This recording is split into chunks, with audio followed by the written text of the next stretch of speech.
A 14-year-old homeless boy just made a decision that will blow your mind. He's starving.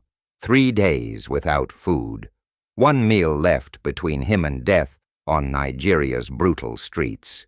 Then he sees her, a pregnant woman collapsed behind a dumpster, dying. Here's the insane part. He gives her his only food and walks away hungry. Plot twist. She's not just any homeless woman. She's the wife of one of Nigeria's most powerful billionaires, thrown out of her mansion with nothing. The business card she hands him seems worthless. But wait, it gets crazy. 3 years later, this same boy is dying in a hospital after a horrific accident. Blood everywhere. Life slipping away. The doctor walks in and he can barely open his eyes to see the nurse standing over him. It's her. The pregnant woman he saved is now the nurse who holds his life in her hands. What happens next will make you question everything you think you know about karma, destiny, and the power of a single act of kindness. This 14-year-old's impossible choice triggered the most perfectly timed rescue in human history. And the ending? It'll change how you see every homeless person you pass, every moment you choose to help or walk away, and prove that sometimes saving others is the only way to save yourself. This isn't luck. This is the universe keeping score. And what it reveals about human connection will leave you speechless. The scorching Nigerian sun beat down mercilessly on the cracked pavement of Abuja's bustling Woos market. But 14-year-old Julio barely felt its heat anymore. His dark skin, weathered beyond his years, had long ago adapted to the harsh realities of street life. What he couldn't adapt to was the gnawing emptiness in his stomach, a constant companion that had been with him for as long as he could remember. Most people who passed him on the street saw only what they wanted to see. A dirty street child, a nuisance, a reminder of problems they preferred to ignore. But if they had looked closer, really looked, they would have seen something remarkable in Julio's eyes. Despite the hunger, despite the loneliness, despite sleeping on cold concrete every night, there was still light there, still hope. Julio didn't remember having parents. His earliest memories were of other street children, older kids, who had taught him the unspoken rules of survival. Never trust the police, always check the garbage bins behind restaurants just after closing time, and never, ever let them see you cry. The older kids had moved on, some to juvenile detention, others to different cities, a few to fates he didn't want to think about. But Julio remained, a constant fixture in the ever-changing landscape of Abuja's forgotten children. His daily routine was as predictable as sunrise. Wake up before dawn on whatever patch of concrete had served as his bed. Shake off the stiffness from another night on the streets, and begin the endless search for bottles, cans, and scraps of metal that might earn him enough naira to buy a small portion of rice and beans. On good days, he might collect enough recyclables to earn 50 naira, enough for a modest meal. On bad days, which were increasingly common, he would go to bed with nothing but tap water sloshing in his empty stomach. The other street children called him Bottle Boy, but there was respect in the nickname. While other kids fought over territory or formed gangs, Julio worked alone, quietly and methodically. He had developed an almost supernatural ability to spot valuable items others missed. An aluminum can wedged between market stalls, a piece of copper wire glinting in a storm drain, plastic bottles that vendors carelessly tossed aside. But it wasn't just his scavenging skills that set Julio apart. In a world where kindness was often seen as weakness, where survival demanded a hardened heart, Julio remained inexplicably gentle. He shared his meager earnings with sick children who couldn't work. He saved scraps of food for the mangy dogs that roamed the market.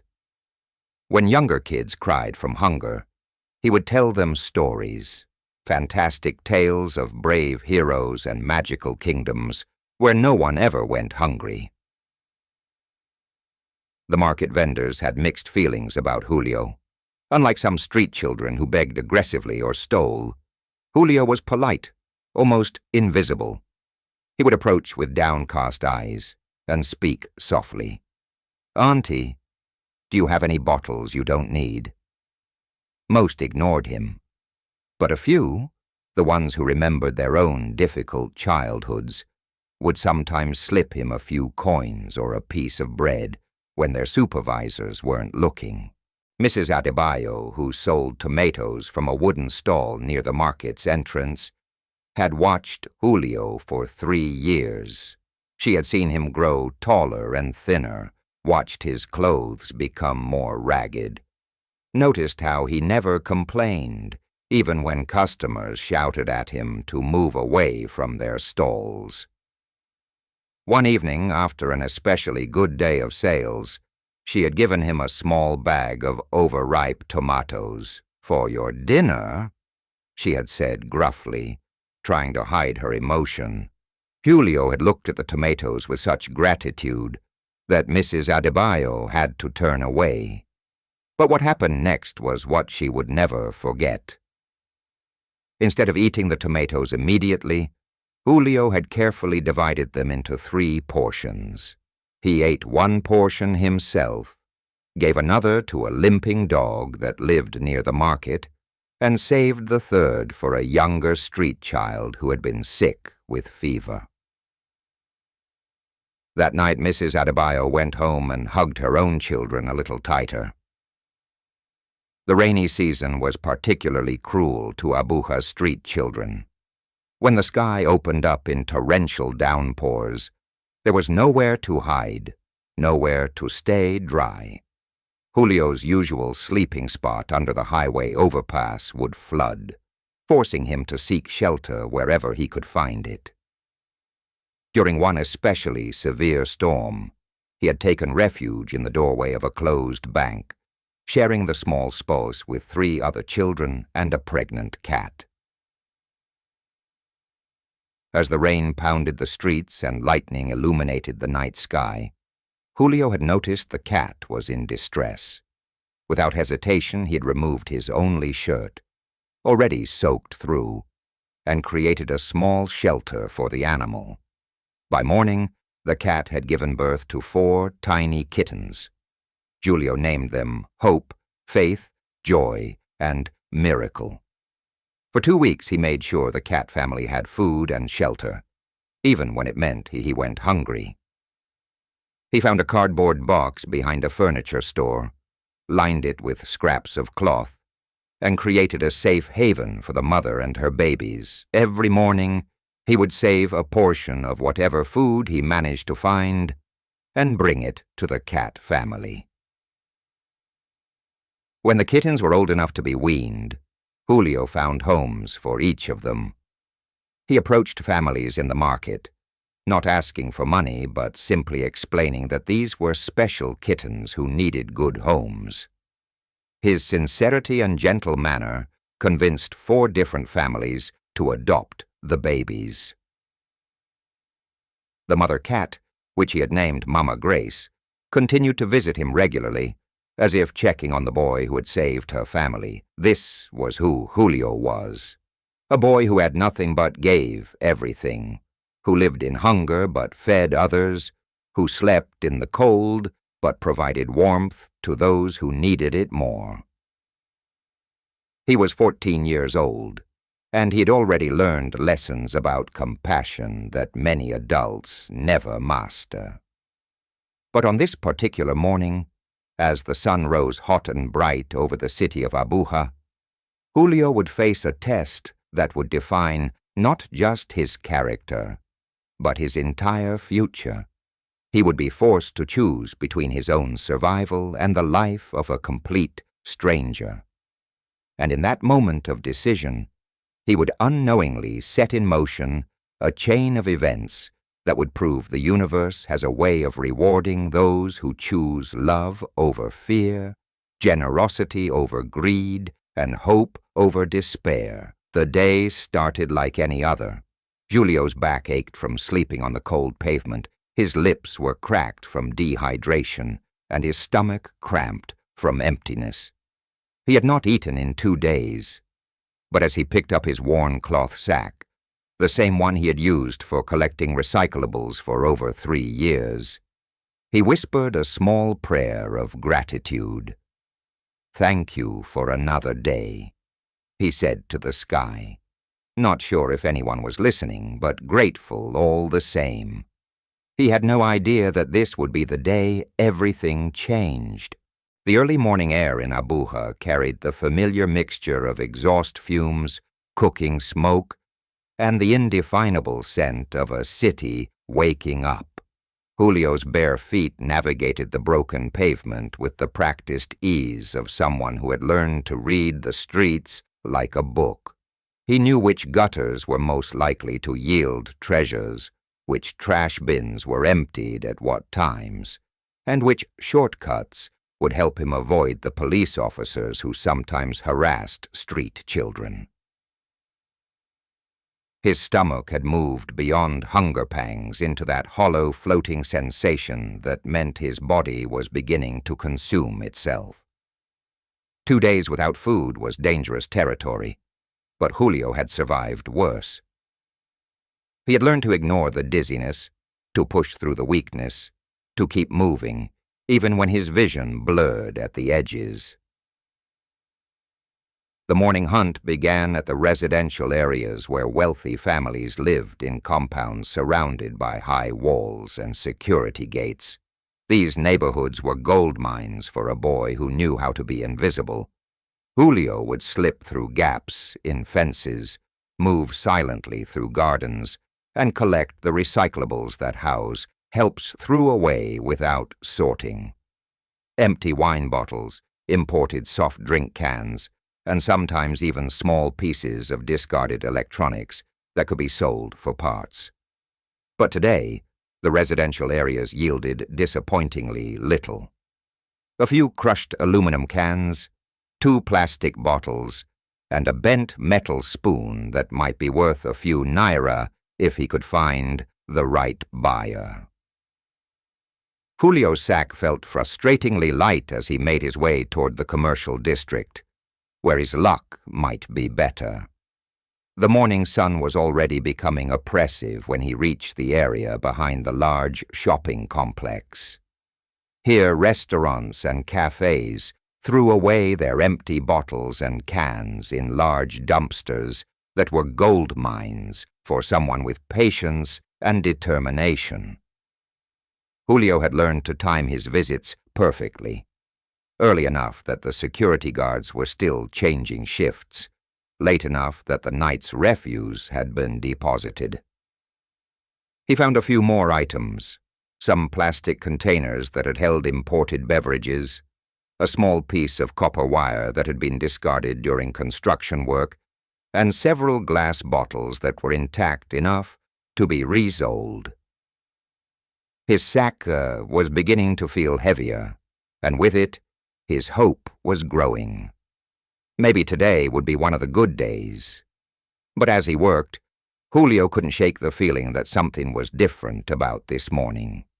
There was an energy in the air, a sense of anticipation that he couldn't quite identify. He had learned to trust his instincts on the streets. They had kept him alive this long, and something told him that today would be significant. By mid-morning, the sun was beating down mercilessly, and Julio's mouth was so dry he could barely swallow. He made his way to a public tap behind a government building, where he drank deeply and splashed water on his face. The cool liquid felt like a blessing against his sun-darkened skin. A security guard noticed him and frowned. "Hey, you! What are you doing here?" "Just getting water, sir." Julio replied politely, stepping back from the tap. The guard studied him for a moment, taking in his torn clothes and the sack of recyclables. But something in Julio's respectful manner and honest eyes seemed to soften the man's expression. "You're the bottle boy who works around here, aren't you?" the guard asked. Julio nodded. "Yes, sir." The guard reached into his pocket and pulled out a 10 naira note. "Here, buy yourself something to eat." Julio's eyes widened. 10 naira was more than he usually earned in a morning of scavenging. "Thank you, sir. God bless you."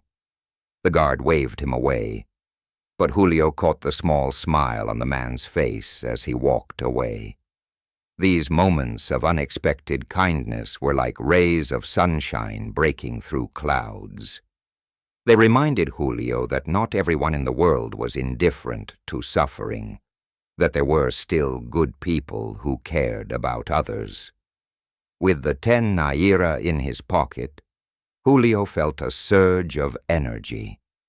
Combined with whatever he could get for his recyclables, he might actually be able to buy a proper meal today.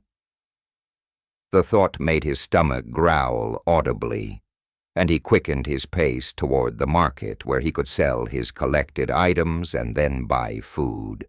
The Wu's market was already in full swing when Julio arrived. Vendors were setting up their stalls, customers were beginning to browse, and the air was filled with the sounds of commerce, haggling voices, the clink of money changing hands, and the general buzz of human activity. This was where the city's heartbeat was strongest, where fortunes were made and lost in naira and kobo. Julio made his way to the section where Malam Garba operated his small recycling business. The old man had been buying recyclables from street children for over 20 years, and he had a reputation for being fair. More than could be said for many of the middlemen who took advantage of desperate kids. "Ah, Julio," Malam Garba called out when he saw him approaching. "What do you have for me today?"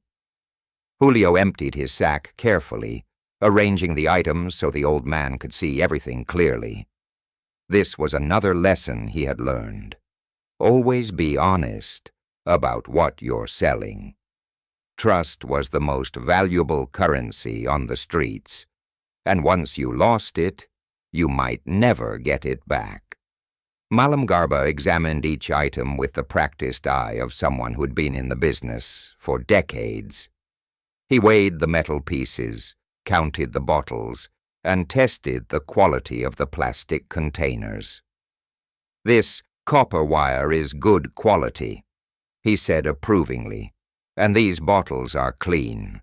You take care of your merchandise, boy." After a few minutes of calculation, Malam Garba reached into his cash box. 25 naira, he announced. Julio's heart leaped. 25 naira plus the 10 naira gift from the security guard meant he would have 35 naira to spend on food. That was enough for a proper meal of rice and beans, maybe even with a small piece of meat. "Thank you, Malam," Julio said, accepting the money with both hands in the traditional gesture of respect. "You're a good boy, Julio," the old man said. "I've been watching you for years. You work hard, you don't steal, you don't cause trouble. That's rare these days." Julio felt a warmth spread through his chest at the praise. In a world where he was often invisible or viewed as a nuisance, being recognized for his character meant everything. With 35 naira burning a hole in his pocket, Julio made his way through the market toward the food section. The smells were intoxicating. Roasted corn, fried plantains, spicy jollof rice, and grilled meat. His stomach responded with a symphony of growls and gurgles that made him feel slightly embarrassed. He paused at several stalls, mentally calculating what he could afford. A plate of plain rice and beans would cost about 30 naira, leaving him with 5 naira for tomorrow. But if he was careful, he might be able to find a vendor who would give him a slightly larger portion for the same price. As he walked through the food section, Julio noticed a young woman sitting alone at a table, eating a plate of rice and stew. She was well dressed, with gold jewelry and expensive-looking clothes, but there was something in her eyes that looked familiar to him, a kind of sadness that he recognized from his own reflection in storefront windows. Their eyes met for a brief moment, and the woman smiled at him. It was a genuine smile, not the pitying look he usually got from wealthy people.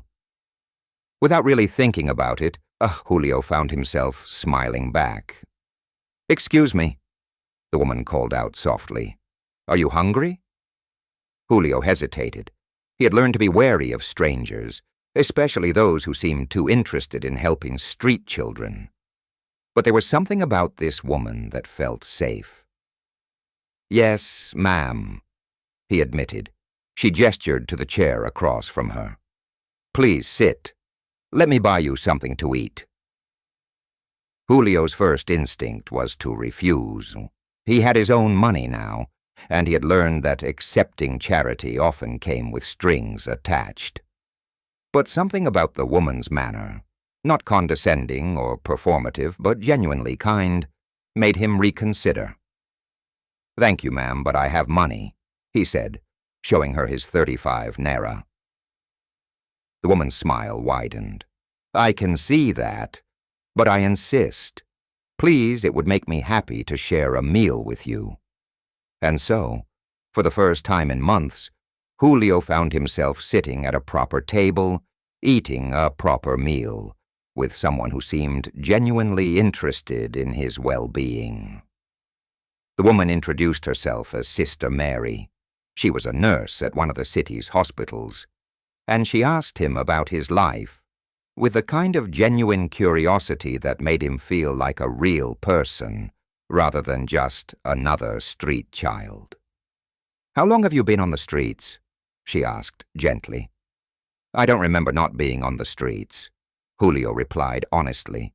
"Maybe since I was very small." "Do you go to school?" Julio shook his head. "I can't read very well. Never had the chance to learn properly." Sister Mary nodded thoughtfully. "Reading is important. Maybe I can help you with that someday." They talked for nearly an hour, and Julio found himself opening up in ways he rarely did. There was something about Sister Mary that made him feel safe, accepted, valued. When their meal was finished, she pressed a 50 naira note into his hand. "For tomorrow," she said. "And remember, you're a good boy, Julio. Don't let anyone tell you otherwise." As Julio walked away from the restaurant, his stomach full and his heart lighter than it had been in weeks, he reflected on the strange generosity he had experienced that day, the security guard, Malam Garba's fair price, and now Sister Mary's kindness. It was as if the universe was conspiring to remind him that he was not alone in the world. But the universe wasn't finished with him yet. As he made his way back toward the market's exit, planning to find a comfortable place to rest for the afternoon, he would encounter a situation that would test everything he believed about kindness, sacrifice, and the true meaning of humanity. The sun was reaching its peak intensity, and the market was bustling with the lunchtime rush. Julio decided to take a shortcut through the alley behind the main market building, where it would be cooler and less crowded. It was a decision that would change everything. The alley behind the main market building was a narrow passage that most people avoided. It was where the market's refuse was stored before collection, where stray dogs scavenged for scraps, and where the less fortunate sometimes sought shelter from the sun. The air was thick with the smell of decomposing organic matter, and flies buzzed lazily in the afternoon heat.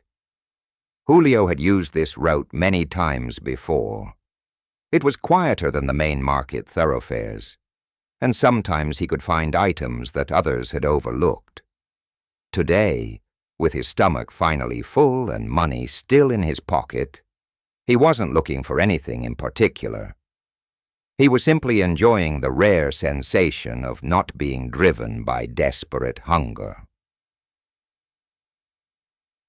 As he walked past the large green dumpster that served the restaurants on the other side of the building, something caught his eye. At first he thought it was just a pile of discarded clothes, but as he looked closer, he realized it was a person, a woman, lying motionless beside the dumpster. Julio's first instinct was to keep walking. The streets had taught him that getting involved in other people's problems was usually a mistake. But something about the woman's position, the way she was curled up with her hands, protecting her swollen belly, made him pause. She was pregnant, very pregnant. Against his better judgment, Julio approached cautiously. The woman was wearing clothes that had once been expensive, a traditional Nigerian dress made from quality fabric, but they were now dirty and torn. Her hair, which had clearly been professionally styled not long ago, was matted and unkempt. But it was her face that stopped Julio cold. Even in her unconscious state, even with the grime and exhaustion etched in her features, there was something aristocratic about her bone structure. This was not someone who belonged in an alley behind a market. This was a woman who had fallen from somewhere much higher. "Madame," Julio called softly, kneeling beside her. "Madame, are you okay?" The woman's eyes fluttered open, and Julio found himself looking into the most beautiful and sad eyes he had ever seen. They were the eyes of someone who had lost everything, someone who had been stripped of dignity and hope. "Please," she whispered, her voice barely audible. "My baby. I think something is wrong." Julio's heart began to race. This was beyond anything he had ever dealt with. He was just a street child. What did he know about helping pregnant women? But as he looked at her face, saw the desperation and fear in her eyes, he knew he couldn't just walk away. "When did you last eat?" he asked. The woman tried to remember. "Yesterday? No, maybe the day before. I'm not sure." Julio looked at her belly, which was large and heavy. The baby inside her was probably near full term, which meant it needed nutrition desperately. He thought about the money in his pocket, the 50 naira that Sister Mary had given him for tomorrow's food, plus the few naira he had left from his recyclables.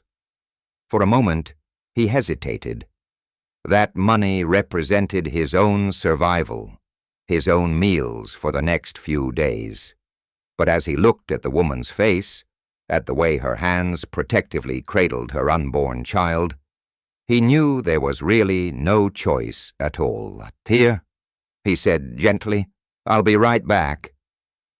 Julio hurried back to the main market, his mind racing. He needed to find food that would be nutritious but gentle on someone who hadn't eaten in days.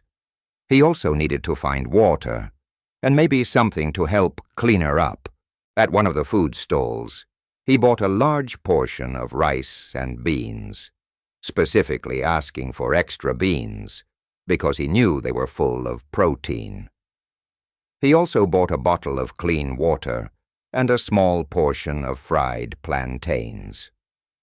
At another stall, he purchased a small towel and a bar of soap.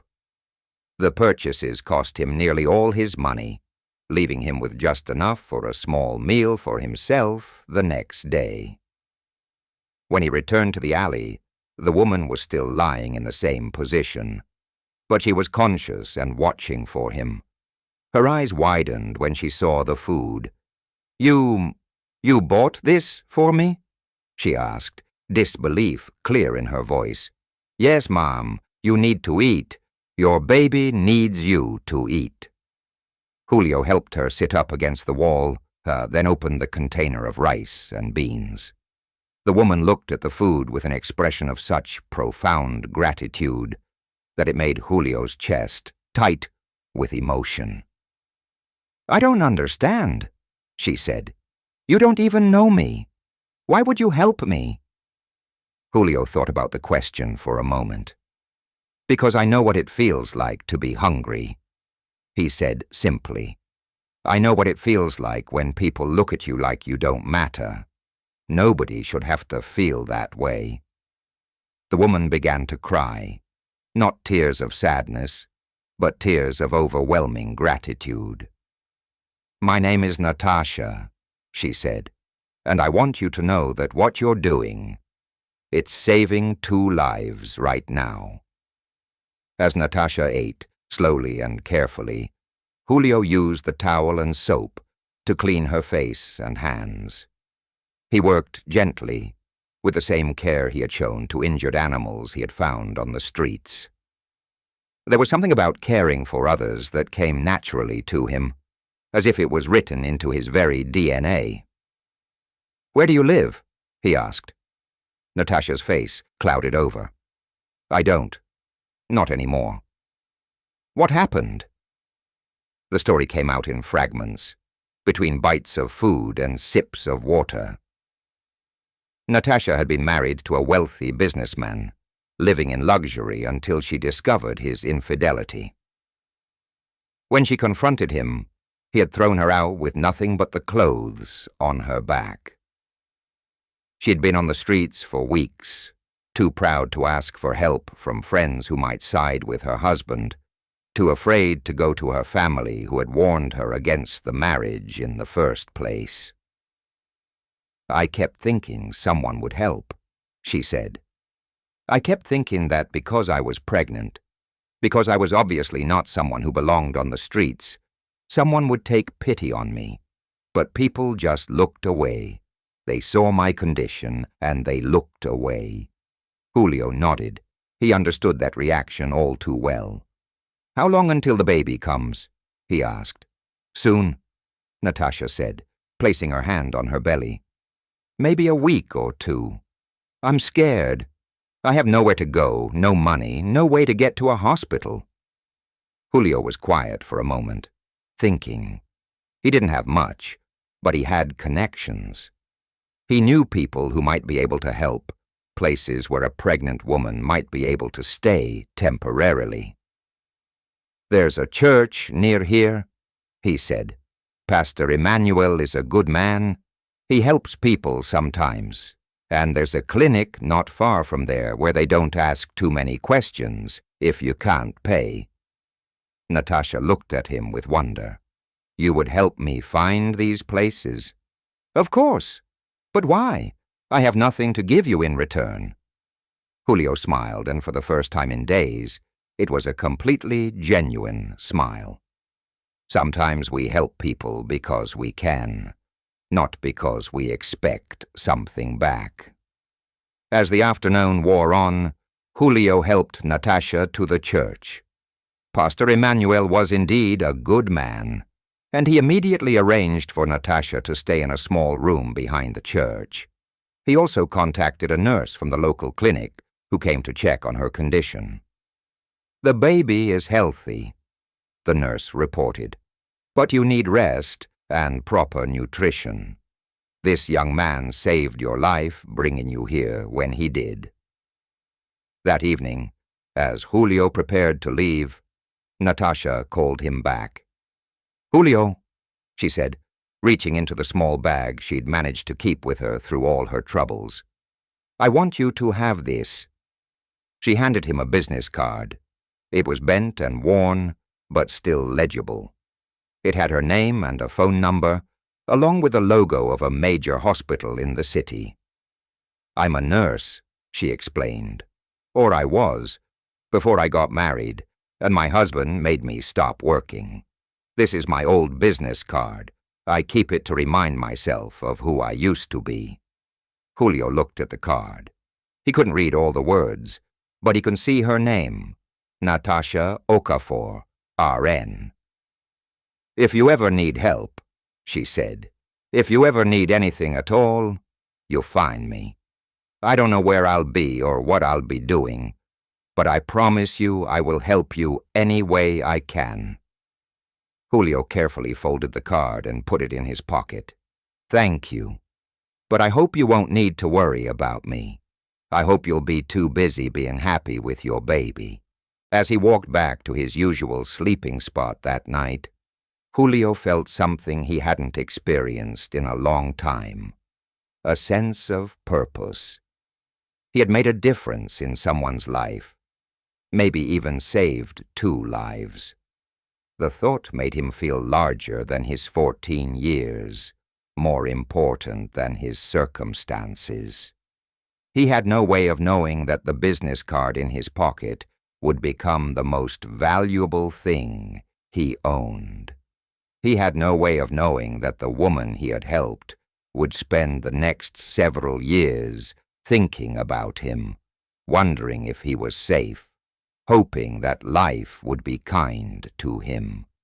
And he certainly had no way of knowing that years later, when he was lying broken and bleeding on a hospital bed, that same woman would be the one standing between him and death, ready to repay a debt that she had never forgotten. But that night, as he settled down to sleep on the familiar concrete, Julio simply felt grateful. Grateful for the chance to help someone. Grateful for the reminder that kindness was still possible in a harsh world. And grateful for the hope that tomorrow might bring something even better. The business card was safe in his pocket, and with it, the promise of a connection that would prove stronger than either of them could have imagined. 3 years later, the years had been kind to neither Julio nor Natasha, but they had been survivors in their own ways. Julio, now 17, had grown taller and stronger, his child's face sharpened into the angular features of a young man. But his circumstances remained largely unchanged. He still lived on the streets, still collected recyclables, still slept wherever he could find shelter. What had changed was his reputation. The street children called him Brother Julio now, and he had become something of a legend in the informal network of Abuja's forgotten youth. He was the one who shared his food when others were hungry, who stood up to the older boys who bullied the younger ones, who knew which police officers could be trusted and which ones to avoid. Julio had also become more strategic in his survival. He had learned to read, not fluently, but well enough to understand signs and simple text. He had figured out the schedules of the various businesses whose recyclables he collected, and he had built relationships with vendors who would sometimes give him odd jobs that paid better than scavenging. But the business card remained in his pocket, carefully wrapped in a piece of plastic to protect it from the rain and his own sweat. He had never used it, never tried to contact Natasha. The idea of reaching out to someone from his past, someone who had moved on to a better life, felt like an intrusion. Besides, what would he say? That he was still living on the streets, that nothing had changed. In a different part of the city, Natasha's life had taken a remarkable turn.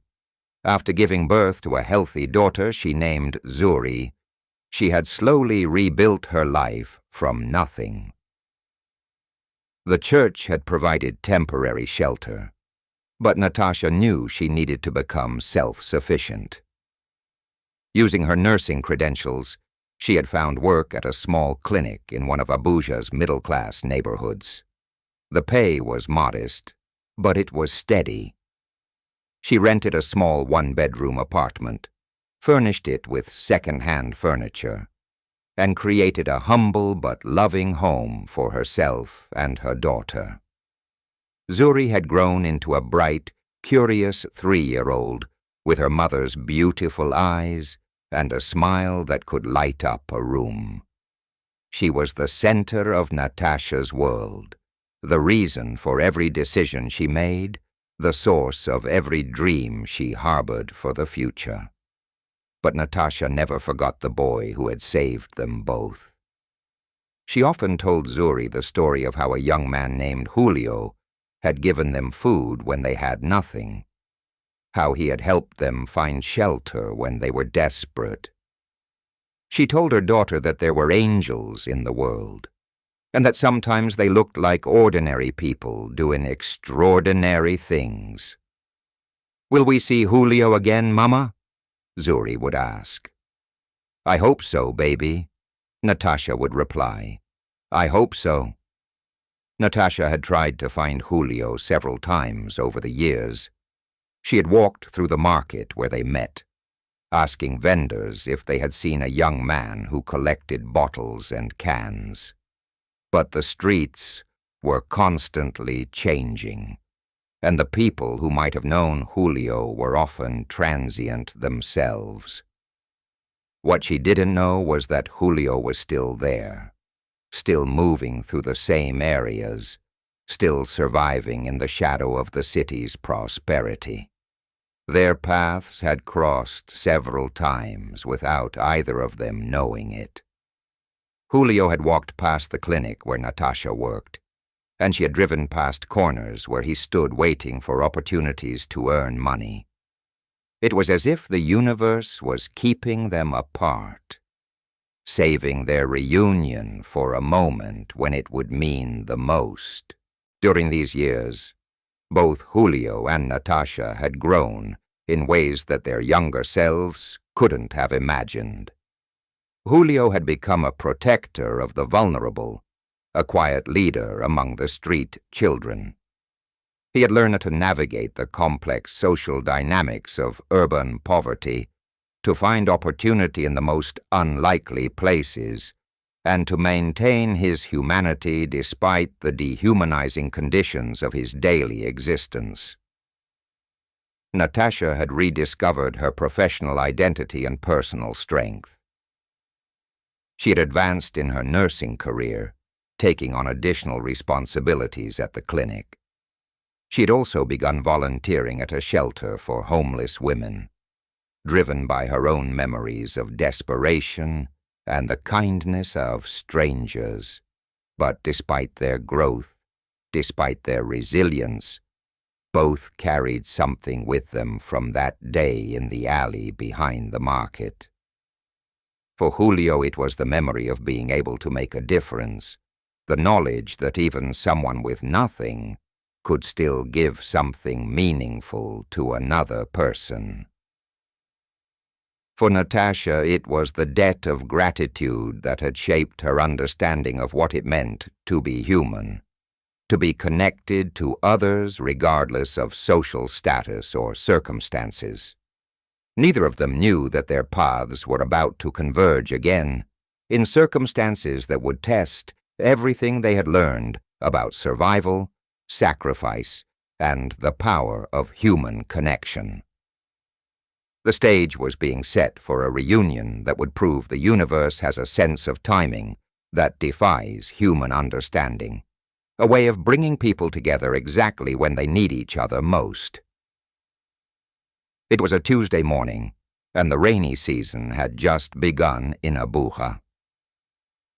The sky was heavy with clouds that promised another afternoon of torrential downpours, but for now, the air was just humid and oppressive. Julio had woken early, as he always did, on the piece of cardboard that served as his bed under the Berger Bridge.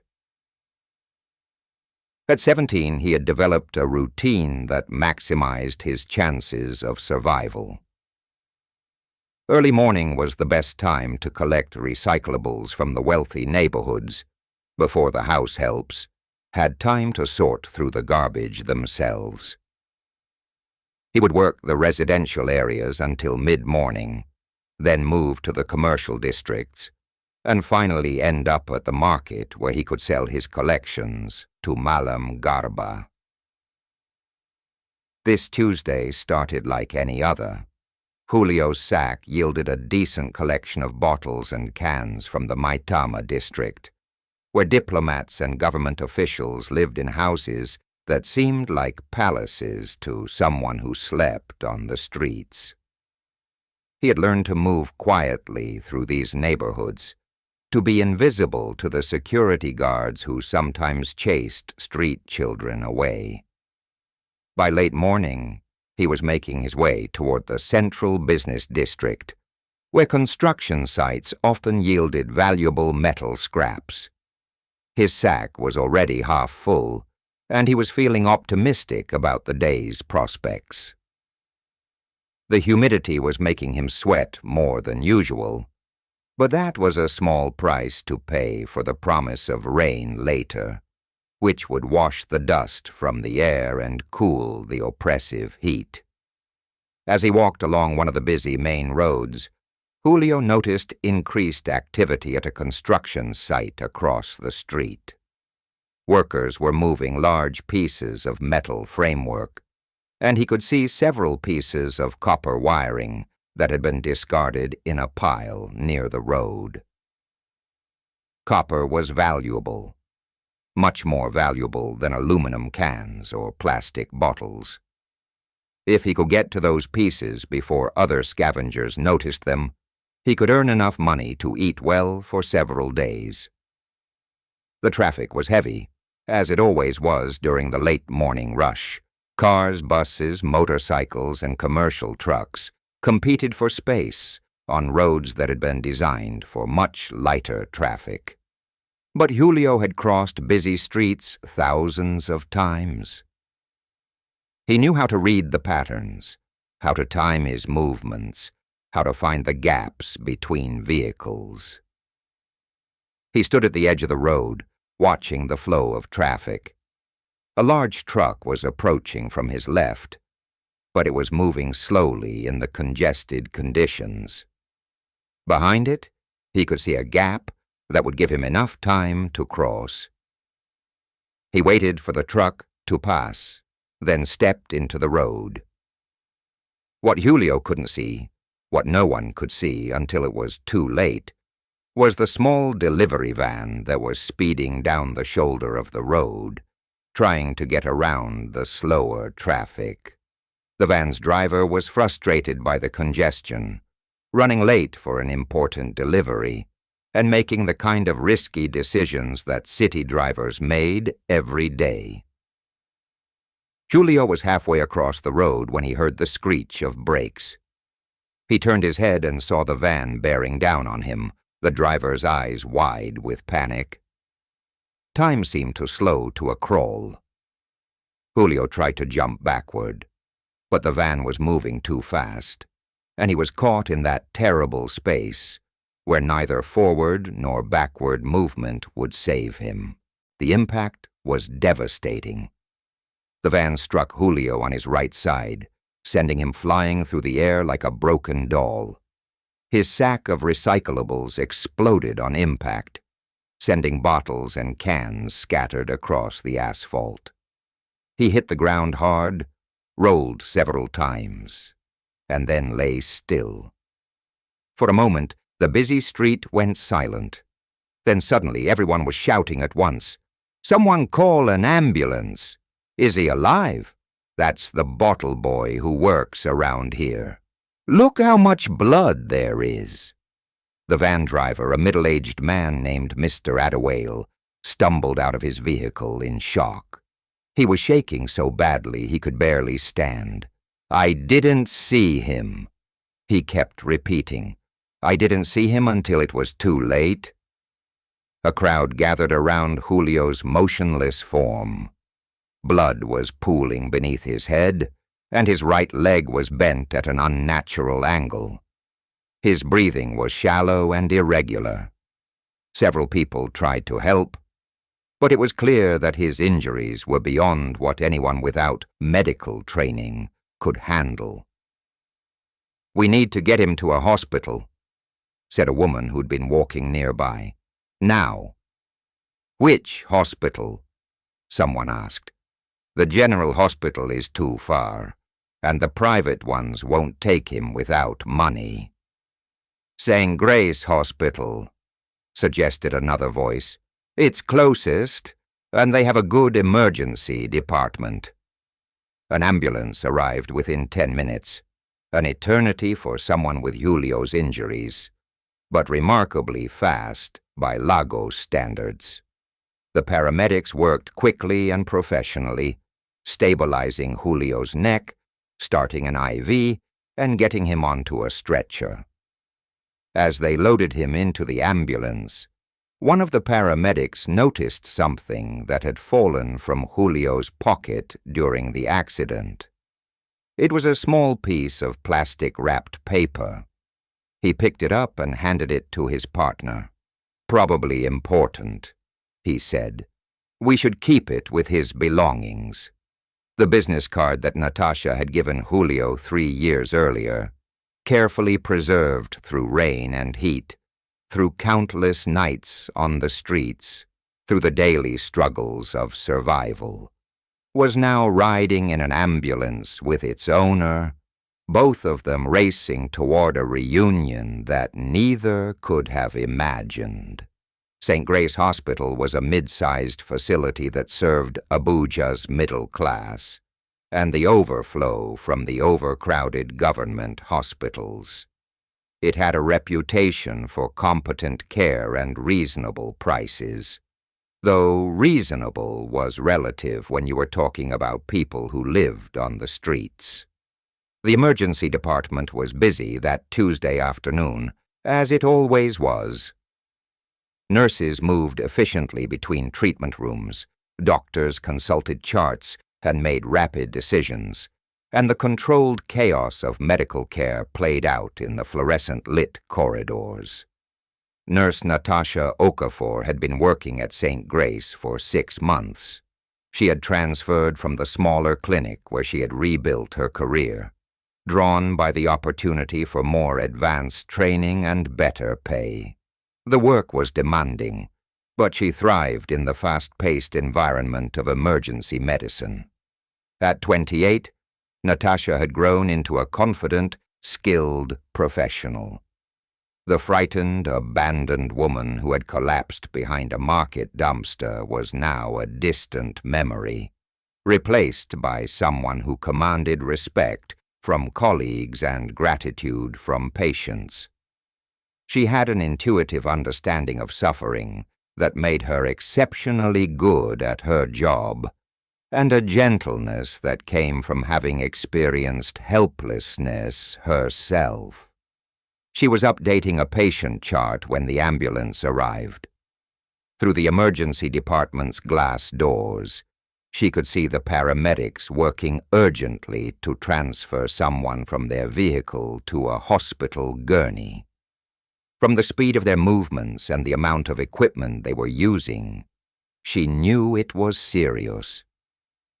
"Incoming trauma," called out Dr. Ogbonna, the emergency department's senior physician. Male, approximately 17 years old, struck by a vehicle, head trauma, possible internal injuries, broken leg. He's unconscious. Natasha looked up from her chart, professional instinct kicking in. She moved toward the trauma bay, mentally preparing for whatever she might encounter. She had seen many accident victims in her time at St. Grace, and she had learned to maintain emotional distance while providing compassionate care. But when the gurney rolled through the doors, when she saw the patient's face, her world stopped spinning. Even unconscious, even covered in blood and road dust, even changed by the years that had passed since their last meeting, she recognized him immediately. The bone structure, the shape of his hands, the scar on his left eyebrow that she remembered from that day in the alley. It was unmistakably Julio. "Oh, my God," she whispered, her hand flying to her mouth. Dr. Ogbonna was giving rapid orders to the trauma team. But Natasha barely heard him. She stared at Julio's still form, memories flooding back with overwhelming intensity.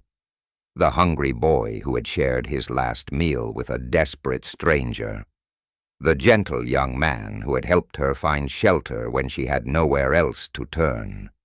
The person who had saved her life and her daughter's life with one simple act of kindness. "Nurse Okafor."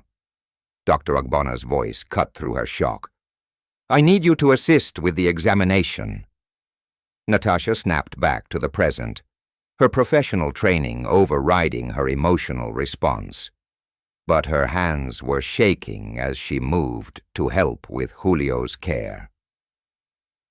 The examination revealed the extent of his injuries. He had a severe concussion, 3 broken ribs, a fractured right leg, and significant internal bleeding. His condition was critical but not hopeless. With proper care, he could survive. "Do we have any information about next of kin?" Dr. Ogbonna asked. "No identification," replied one of the paramedics. "Just this." He handed over the plastic-wrapped business card. "Found it in his pocket." Dr. Ogbonna glanced at the card and was about to hand it to the administrative staff when Natasha stepped forward. "Doctor," she said quietly, "I'd like to be assigned as his primary nurse." Dr. Ogbonna looked at her with surprise. It was unusual for nurses to request specific patients, especially trauma cases that required intensive care. "Any particular reason?" he asked. Natasha took a deep breath. "I know him. He saved my life once. I'd like to make sure he gets the best possible care." Dr. Ogbonna studied her face for a moment, then nodded. "Very well. But this is a serious case, Nurse Okafor. He'll need round-the-clock monitoring for at least the first 48 hours. "I understand, Doctor. I'll take care of him." As the trauma team worked to stabilize Julio, Natasha found herself fighting back tears. The irony wasn't lost on her. The boy who had rescued her when she was broken and helpless was now lying broken and helpless himself, and she was the one with the power to help him. Over the next several hours, as Julio was moved to the intensive care unit, Natasha barely left his side. She monitored his vital signs, adjusted his medications, and watched for any signs of improvement or deterioration. Her colleagues noticed her unusual dedication to this particular patient, but they respected her professionalism and didn't ask questions. Late that evening, when the ICU was quiet except for the rhythmic beeping of machines, Natasha pulled a chair close to Julio's bed. He was still unconscious, his face pale but peaceful. The machines showed that his vital signs were stable, which was encouraging, but he wasn't out of danger yet. "Julio," she said softly, taking his hand in hers. "It's me. It's Natasha, the woman you helped 3 years ago behind the market. I don't know if you can hear me, but I need you to know that you're safe now. I'm going to take care of you the way you took care of me." She told him about Zuri, about how her daughter had grown into a beautiful, bright little girl who loved hearing stories about the kind young man who had helped her mama when she needed it most. She told him about her job, about how she had rebuilt her life from nothing, about how every good thing that had happened to her could be traced back to his act of kindness. "You gave me hope when I had none," she whispered. "You showed me that there was still goodness in the world when I thought it had all disappeared. And now it's my turn to give you hope." As the night wore on, Natasha maintained her vigil. She had told Dr. Ogbonna that she would monitor Julio around the clock, and she meant it. She dozed fitfully in the chair beside his bed, waking every few minutes to check his condition. Just before dawn, as the first hints of sunlight began to filter through the ICU windows, Julio's eyelids fluttered. Natasha was instantly alert, leaning forward to watch for signs of consciousness. "Julio?" she said gently. "Can you hear me?" His eyes opened slowly, unfocused and confused. He tried to speak, but his throat was dry from the breathing tube that had been removed a few hours earlier. Where am I?" he managed to whisper. Natasha felt tears of relief streaming down her face. "You're in a hospital, Julio. You were in an accident, but you're going to be okay. You're safe now." Julio tried to focus on her face. Something about her voice was familiar, but his head felt like it was full of cotton, and thinking was difficult. Do I know you?" he asked. Natasha smiled through her tears. "Yes, you do. But rest now. We'll talk more when you're stronger. I promise you, everything is going to be all right." As Julio drifted back into sleep, Natasha squeezed his hand gently. The boy who had saved her life was now under her protection, and she was going to make sure that he not only survived, but thrived. The circle was beginning to close. Over the next 3 days, Julio drifted in and out of consciousness as his body began the slow process of healing. Each time he woke, Natasha was there, checking his vital signs, adjusting his pillows, or simply sitting quietly beside his bed. There was something comforting about her presence, something that made him feel safe, even in his confused and vulnerable state. The medical staff at St. Grace had seen many dedicated nurses over the years, but Natasha's attention to this particular patient was extraordinary. She had essentially moved into the ICU, sleeping in the chair beside Julio's bed and taking her meals in the hospital cafeteria so she wouldn't have to leave him for more than a few minutes at a time. Dr. Ogbonna approached her on Thursday morning with a mixture of concern and curiosity. "Nurse Okafor," he said gently, "I appreciate your dedication to this patient, but you need to take care of yourself, too. When was the last time you went home?" Natasha looked up from the chart she was updating. Her eyes were tired, and her usually immaculate uniform was wrinkled from sleeping in a chair. But her expression was determined. "I'm fine, Doctor. He's showing good signs of improvement, but he's not out of the woods yet. I want to be here when he's fully conscious. This young man must be very important to you," Dr. Ogbonna observed. Natasha nodded. "He is, more than I can explain." That afternoon, Julio woke with greater clarity than he had shown since the accident. The fog in his head was beginning to lift, and while his body still ached from his injuries, his mind felt more like his own. He found Natasha reading quietly in the chair beside his bed. She was wearing civilian clothes, jeans, and a simple blouse, rather than her nurse's uniform, and her hair was pulled back in a casual ponytail. There was something about her face that tugged at his memory, something familiar and comforting. "You're not wearing a uniform today," he said, his voice still hoarse, but stronger than before. Natasha looked up and smiled. "I'm off duty, but I wanted to stay with you. How are you feeling?" "Like I was hit by a truck," Julio said, then winced as he tried to smile. "Which I guess I was. A delivery van, actually. But yes, you took quite a beating." Natasha set down her book and moved closer to his bed. "Do you remember anything about the accident?" Julio closed his eyes, trying to piece together his memories.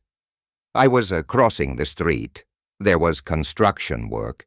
and I saw some copper wire I wanted to collect. Then—" He shook his head. "Nothing after that. You've been unconscious for 3 days. You have a concussion, some broken ribs, and a fractured leg. But you're going to be fine. You're lucky to be alive." Julio nodded, then studied Natasha's face more carefully. The familiarity was stronger now, nagging at the edges of his consciousness like a word on the tip of his tongue. "I know you," he said suddenly. "I know you, but I can't remember from where." Natasha's heart began to beat faster. This was the moment she had been waiting for, the moment when he would remember who she was and what they meant to each other. "Think back," she said gently. 3 years ago, behind the market, a pregnant woman who had collapsed next to a dumpster. Julio's eyes widened as the memory came flooding back.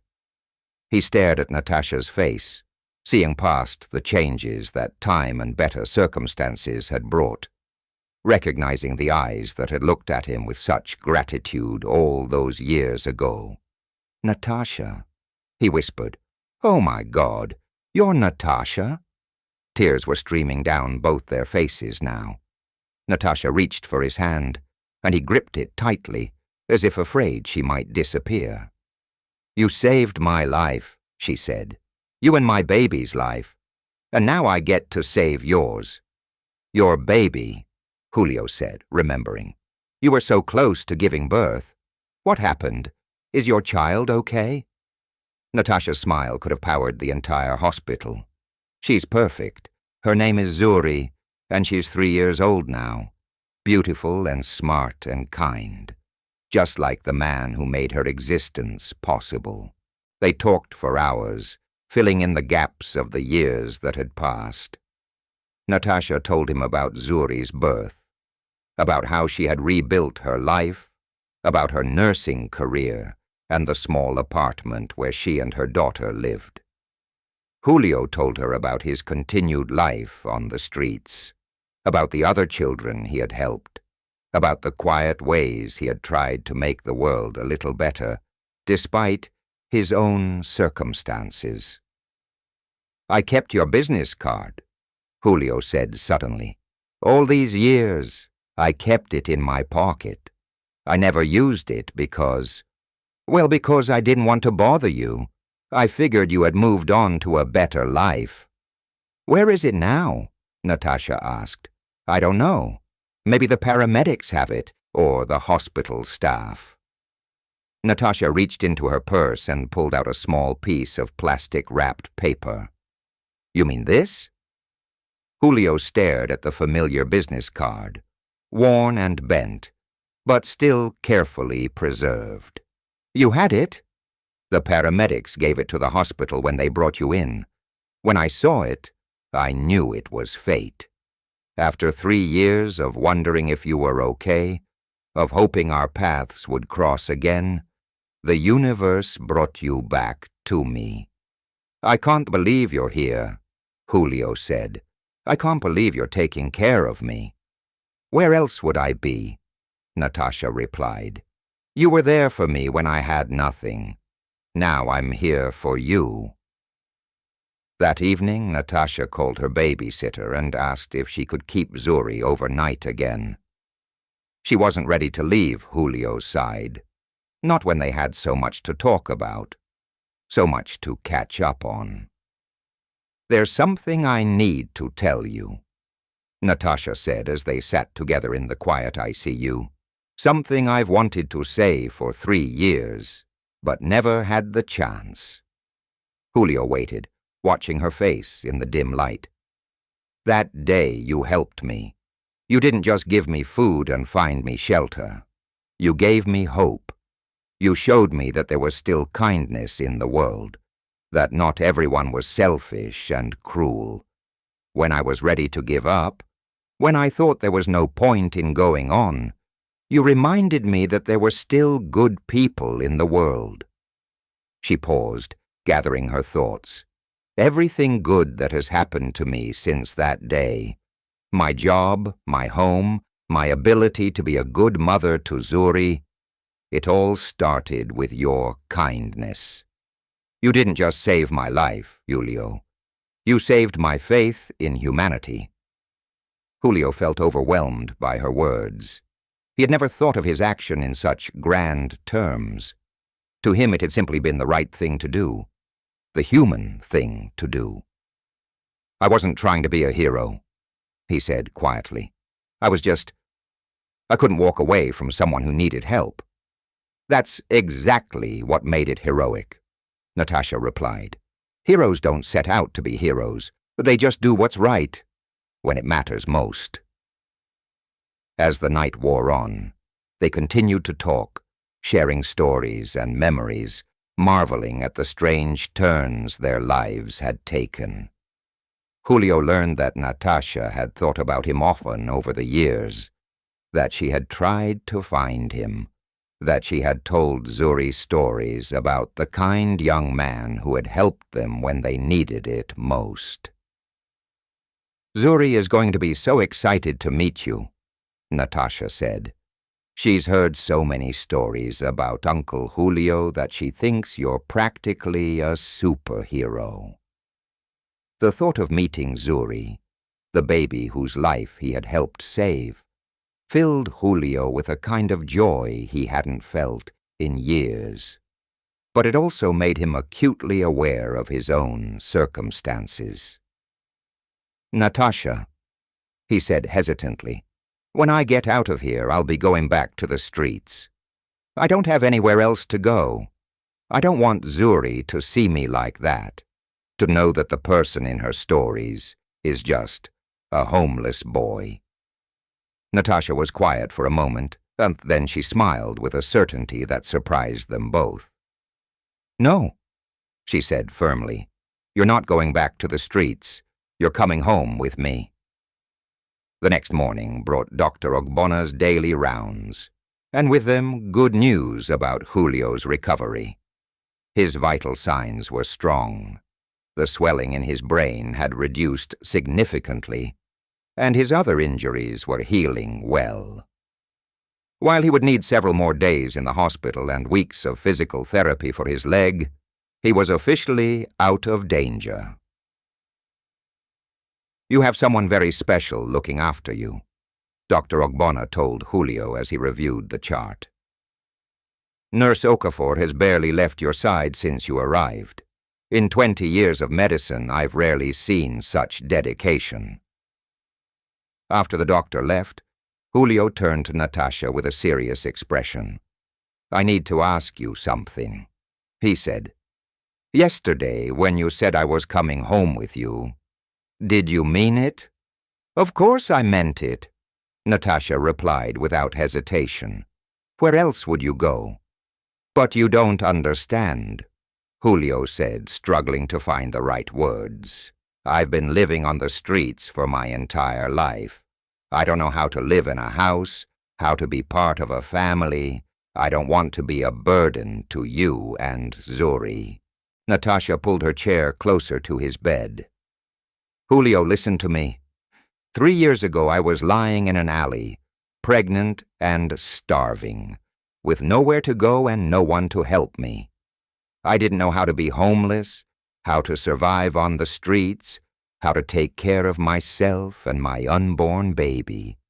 But you didn't turn away from me because I was a burden. You helped me because it was the right thing to do." She took his hand gently. "Now it's my turn. You're not a burden. You're family. You've been family since the moment you chose to share your last meal with a stranger." Julio felt tears welling up in his eyes. The concept of family was foreign to him, something he had observed from the outside, but never experienced himself. "I don't know how to be family," he admitted. "Neither did I," Natasha said with a smile. "But we'll figure it out together." That afternoon, Natasha brought someone special to meet Julio. She had spent the morning preparing Zuri for this encounter. reminding her of all the stories about the kind young man who had helped her mama before she was born. "Zuri," Natasha said as they entered the ICU, "I want you to meet someone very important. This is Uncle Julio." The little girl who walked into Julio's room was like a ray of sunshine. She had her mother's beautiful eyes and an infectious smile that seemed to light up the entire space. She was shy at first, hiding behind Natasha's legs, but her curiosity quickly overcame her timidity. "Are you the one who gave Mama food when she was hungry?" Zuri asked, her 3-year-old directness cutting straight to the heart of the matter. "Yes," Julio said, his voice thick with emotion. "I am." Zuri studied his face seriously, then broke into a wide grin. "Mama says you're a hero." "I don't know about that," Julio replied, "but I'm very happy to meet you, Zuri.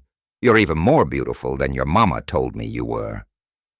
The little girl giggled and moved closer to his bed. "Why do you have bandages?" "I got hurt in an accident, but your mama is taking very good care of me. She's helping me get better." "Mama is the best nurse in the whole world," Zuri declared with absolute certainty. Over the next hour, Julio found himself enchanted by this remarkable child. Zuri was bright and articulate beyond her years, full of questions and observations that made him laugh despite his injuries. She told him about her favorite toys, her best friends at daycare, and the stories her mama told her at bedtime. "Do you like stories?" she asked him. "I love stories," Julio replied. "I'll tell you one," Zuri announced, climbing carefully onto the chair beside his bed. And so she did, a rambling, imaginative tale about a princess who rescued dragons and a magical tree that grew cookies instead of fruit. It was the most wonderful story Julio had ever heard, not because of its plot, but because of the pure joy and innocence with which it was told. When visiting hours ended and it was time for Zuri to go home, she gave Julio a gentle hug, careful not to hurt his injuries. "Will you come live with us when you're better?" she asked. Julio looked at Natasha, who nodded encouragingly. "Yes," he said. "If your mama says it's okay, I'd like that very much." "Yay!" Zuri clapped her hands. "We're going to be a real family." After they left, Julio lay in his hospital bed thinking about what Zuri had said. A real family. The words carried a weight and meaning that he was only beginning to understand. Over the next few days, as his physical recovery continued, Julio began to experience something he had never felt before. The anticipation of going home. Not to a cardboard shelter under a bridge. Not to an uncertain night on dangerous streets. But to a real home where people cared about him and wanted him there. Natasha visited every day, sometimes with Zuri and sometimes alone. She told him about the small apartment where they lived, about the couch that would be his bed until they could arrange something better, about the plans she was making for his future. "I've been thinking," she said one afternoon. "You're intelligent and hard-working, and you have skills that many people don't appreciate. But you never had the chance to get an education." "I can read a little," Julio said, "and I'm good with numbers. I had to be, to survive on the streets. I know you are. But I think you could do so much more if you had the opportunity. There are programs for young adults who want to complete their education. And I have some connections at the hospital who might be able to help you find work." The idea of having a future beyond day-to-day survival was almost too much for Julio to process. For his entire life, he had never been able to plan more than a few hours ahead. The concept of education, of career prospects, of building a life rather than simply surviving one, was revolutionary. "Why would you do all this for me?" he asked. "Because you did it for me first," Natasha replied, "and because I can, and because everyone deserves a chance to build a life they can be proud of." On his 8th day in the hospital, Dr. Ogbonna declared Julio ready for discharge. His head injury had healed remarkably well. His ribs were mending properly, and while he would need crutches for his leg for several more weeks, he was stable enough to continue his recovery at home. "You have excellent caregivers," Dr. Ogbonna told him during his final examination. "Follow their instructions, take your medications, and come back for your follow-up appointments. You should make a full recovery." As Natasha helped him gather his few belongings, the clothes he'd been wearing during the accident, now cleaned and mended, and the precious business card, Julio felt a mixture of excitement and nervousness. "Are you sure about this?" he asked her. "Are you really sure you want me in your home?" Natasha smiled and handed him his crutches. "Julio, you've been part of our family since before Zuri was born. We're just making it official now." As they left the hospital together, Julio paused at the entrance and looked back at the building that had been his home for over a week. Then he looked at Natasha and Zuri, who were waiting for him with patient smiles. For the first time in his 17 years of life, Julio was going home. The taxi ride to Natasha's apartment took 20 minutes through Abuja's bustling streets. But for Julio, it felt like a journey to another world. He sat in the back seat, his crutches propped beside him, watching the city pass by through new eyes. These weren't streets to be navigated for survival. They were simply roads leading to a place where he belonged. Zuri chattered excitedly throughout the journey, pointing out landmarks and telling Julio about the neighborhood where they lived. "That's where I go to school," she said, indicating a small daycare center. "And that's the market where Mama buys our food. And that man selling newspapers is Mr. Tunde. He's very nice and always says hello to me." Natasha watched Julio's face as he took in this ordinary world that was so extraordinary to him. She could see the wonder in his eyes, the careful way he was trying to process this new reality. Their apartment building was modest but well-maintained, in a neighborhood that catered to working-class families and young professionals. It had a small courtyard where children played and neighbors gathered in the evenings, and the sound of multiple families living their lives created a symphony of human activity that felt warm and welcoming. "We're on the 2nd floor," Natasha explained as she helped Julio out of the taxi. "There's no elevator, but we can take our time with the stairs." Climbing the stairs with crutches was challenging, but Julio managed with Natasha's support. When they reached the landing, she pulled out her keys and paused at the door. "Welcome home," she said simply, and opened the door. The apartment was small but comfortable, with a living room that doubled as a dining area, a tiny kitchen, 1 bedroom, and a bathroom. Everything was clean and carefully arranged, with touches that spoke of a home where people cared about their surroundings.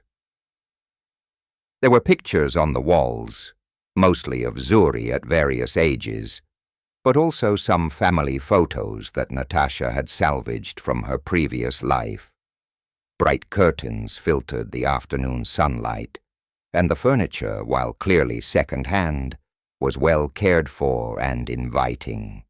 "This is beautiful," Julio said, meaning every word, to someone who had spent his entire life sleeping on concrete and cardboard.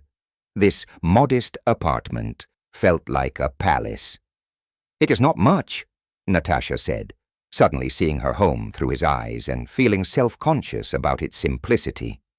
"It's perfect," Julio replied firmly. "It's the most beautiful place I've ever seen." Zuri immediately took on the role of tour guide, showing Julio every corner of their small home. "This is my room," she announced, opening the door to reveal a space that was clearly a child's domain. Toys neatly arranged, books stacked on shelves, and drawings taped to the walls. "And this is Mama's room. And this is the kitchen where Mama makes the best rice and stew in the whole world. And this," she said, leading him back to the living room, "is where you're going to sleep." Natasha had already prepared the couch with sheets, pillows, and a warm blanket. It wasn't luxurious, but it was clean and comfortable, more comfortable than anywhere Julio had ever slept. "I know it's not ideal," Natasha said apologetically, "but once your leg heals and you're more mobile, we can look for a bigger place."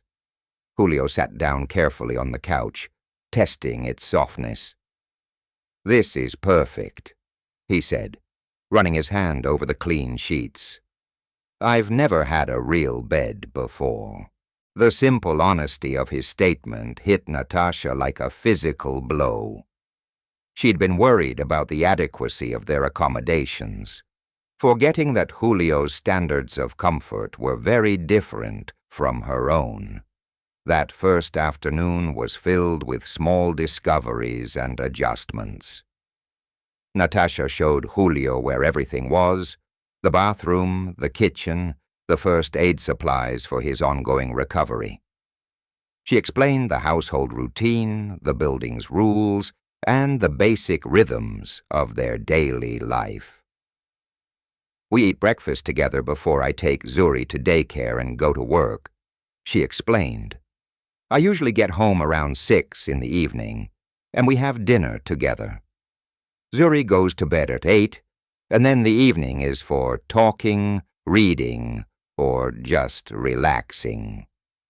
The concept of routine, not the survival routines of street life, but the comfortable predictability of family life, was foreign to Julio, but appealing. He found himself looking forward to these simple pleasures: shared meals, conversations in the evening, the security of knowing where he would sleep each night. That evening, they had their first family dinner together. Natasha had cooked rice and stew, with fried plantains on the side. Simple food, but prepared with care and love. As they sat around the small table, Julio felt overwhelmed by the normalcy and beauty of the moment. "Tell me about your day, Zuri," Natasha said. And the little girl launched into a detailed account of her adventures at daycare. "And Miss Aduni read us a story about a lion who was friends with a mouse," Zuri reported. "The mouse helped the lion when he was caught in a net, even though the mouse was tiny and the lion was big." "That's a good story," Julio said. "It shows that size doesn't matter when it comes to helping people. Like how you helped Mama even though you were young?" Zuri asked, with the piercing insight that children sometimes display. "Exactly like that," Julio replied, smiling at her understanding. After dinner, they settled in the living room for what Natasha called family time. Zuri played with her toys while the adults talked, occasionally joining their conversation with observations or questions that reminded them why children see the world so clearly. "Tomorrow," Natasha said, "I need to go back to work. I've used up most of my vacation days staying with you at the hospital. Will you be okay here with Zuri while I'm gone?"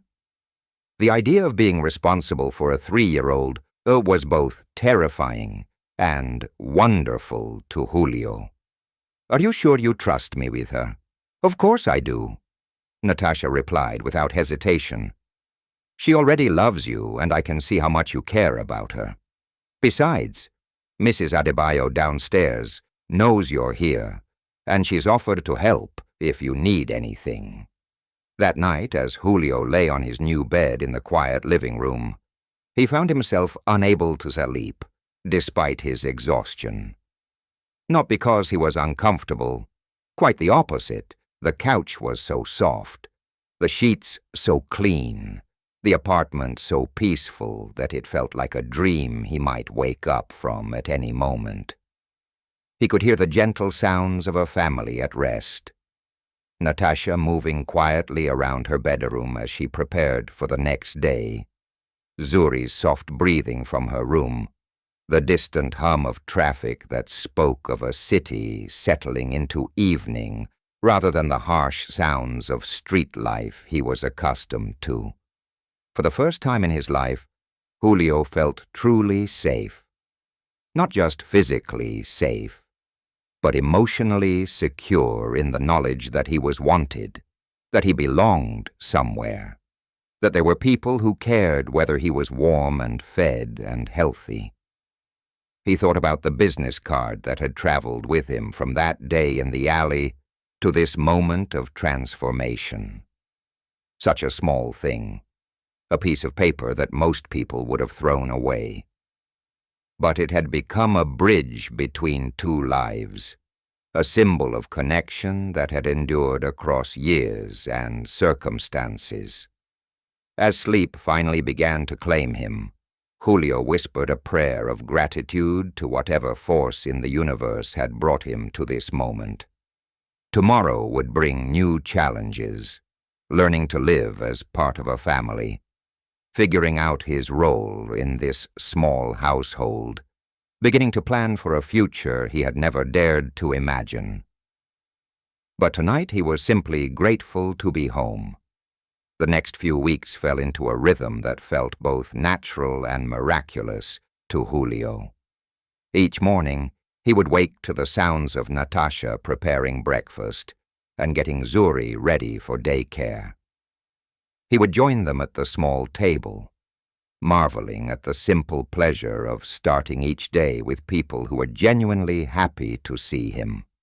"Good morning, Uncle Julio," Zuri would chirp, her enthusiasm infectious even at early hours. "Good morning, Princess," he would reply, a routine that never failed to make her giggle. After Natasha left for work, Julio would spend his days resting and recovering, but also learning the rhythms of domestic life.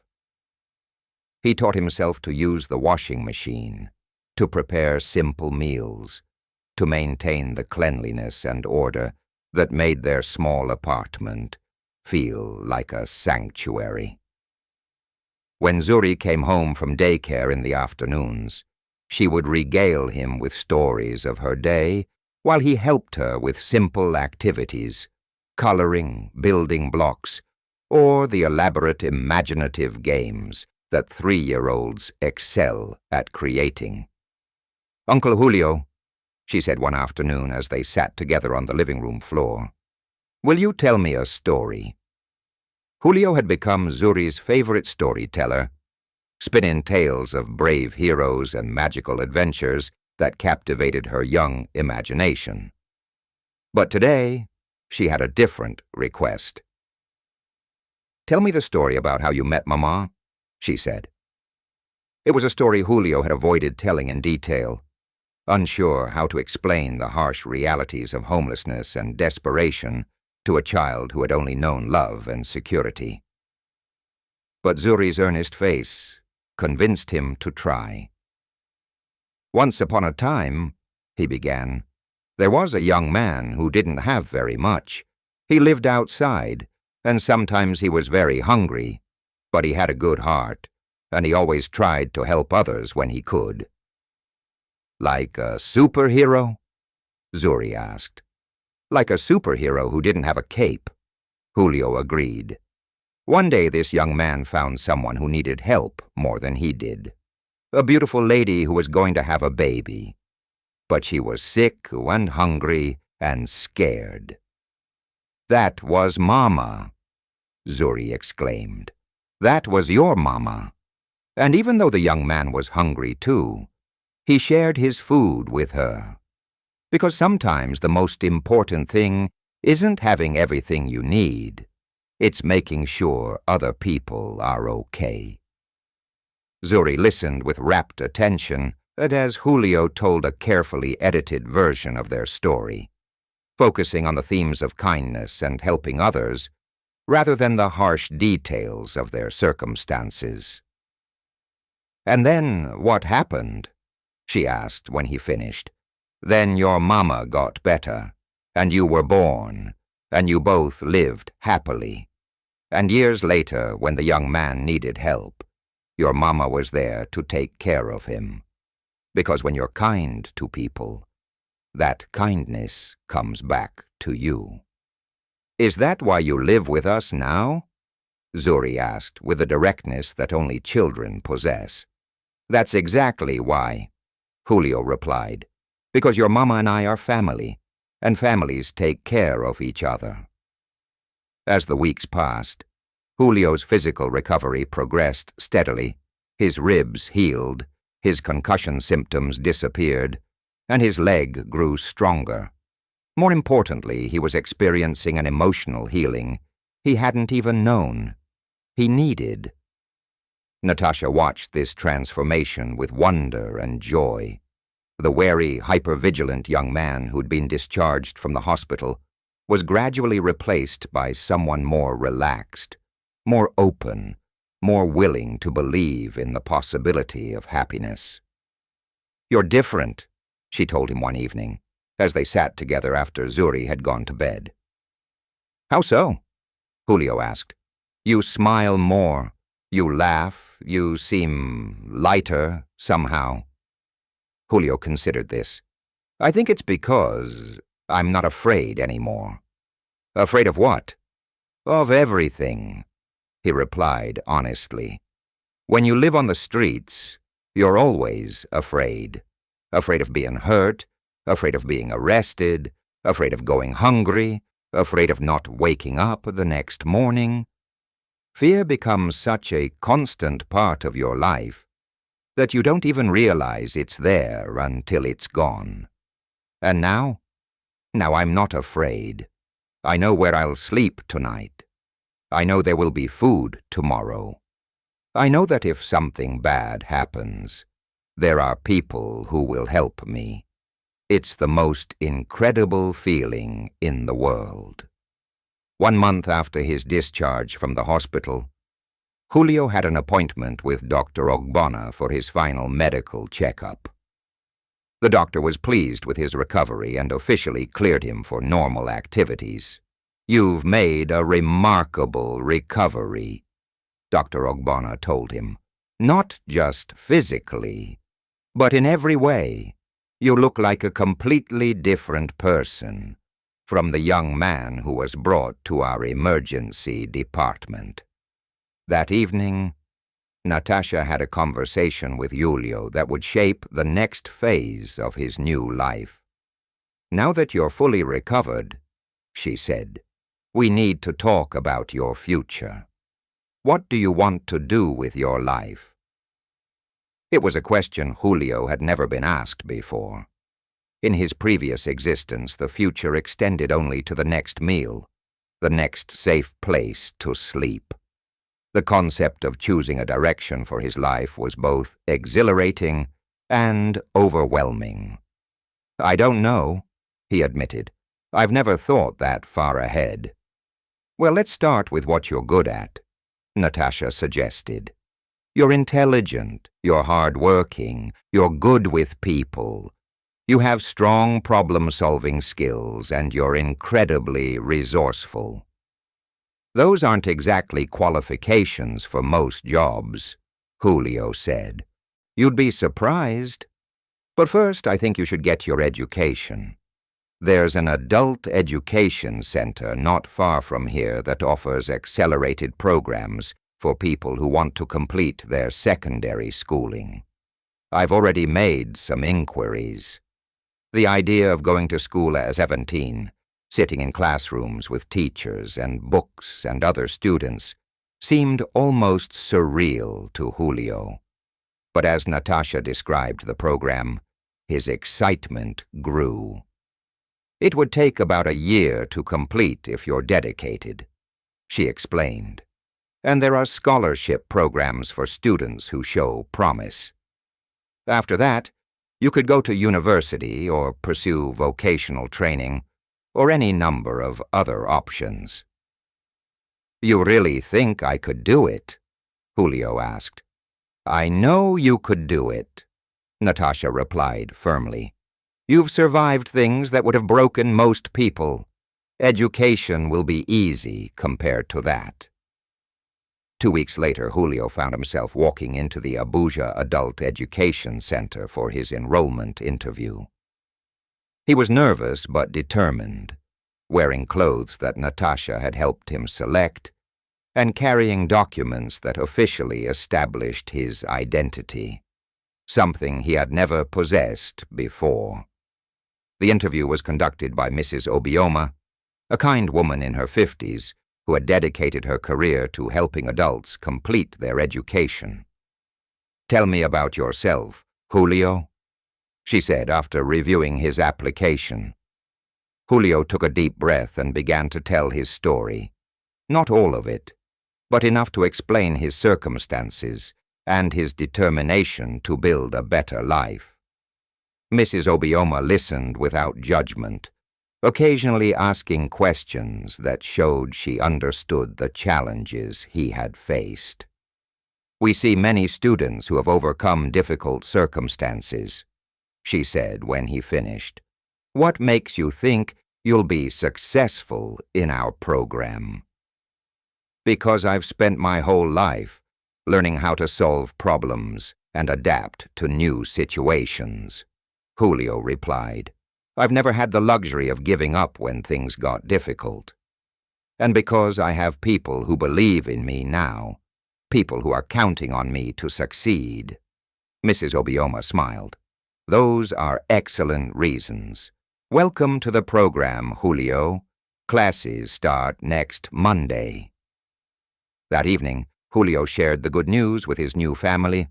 Zuri was particularly excited, even though she didn't fully understand what school meant for adults.